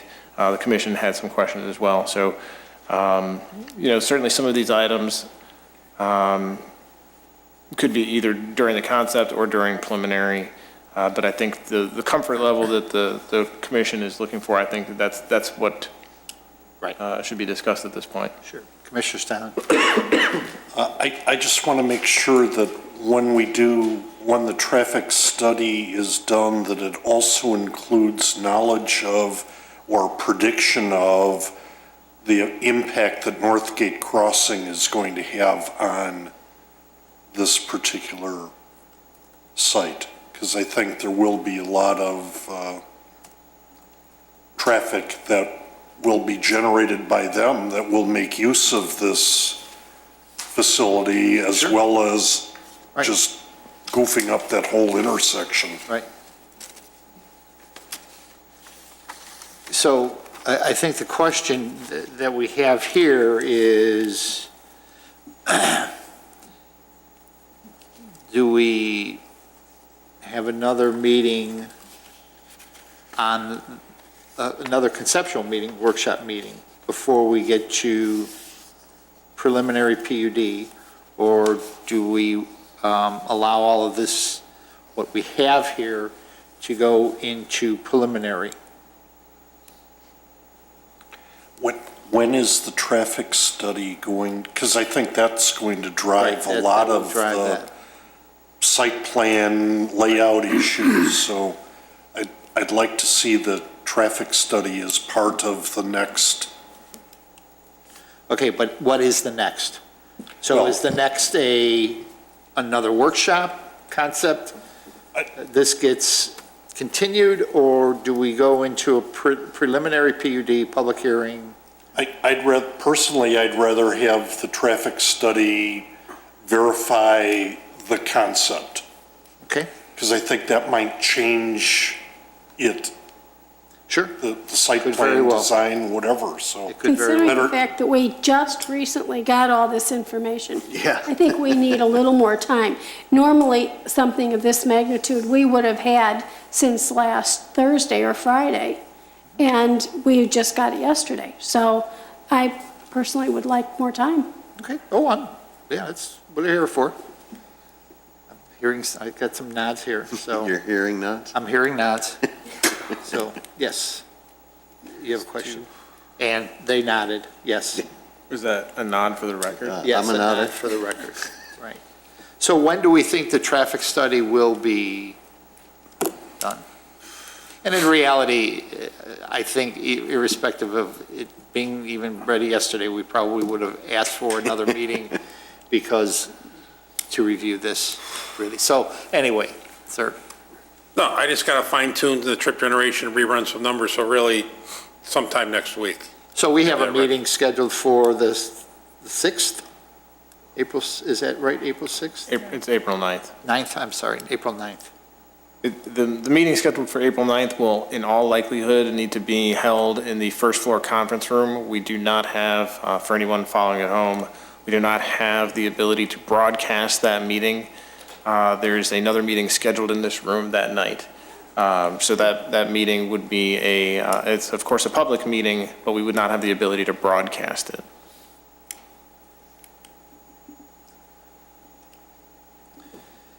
So, Mr. Friedman, you have the direction of where we're going? I just want to make sure that you're clear. Yeah, I think it was expected, based on Andrew's conversations, that it's a big project and maybe there should be 2 conceptual meetings. So we had talked about having the second conceptual meeting on April 9th. Yep. So. Good. Great. I'm fine with that. I don't want to pressure you guys, and I don't think I have a choice. Yeah, you probably don't anyway. You probably don't anyway, so, great. Thank you, Ms. Friedman. Yep. Great. Any other questions? Thank you very much. Yeah. Thank you. Thank you. Absolutely. Okay. I printed this list for you. You can take a copy of it with you.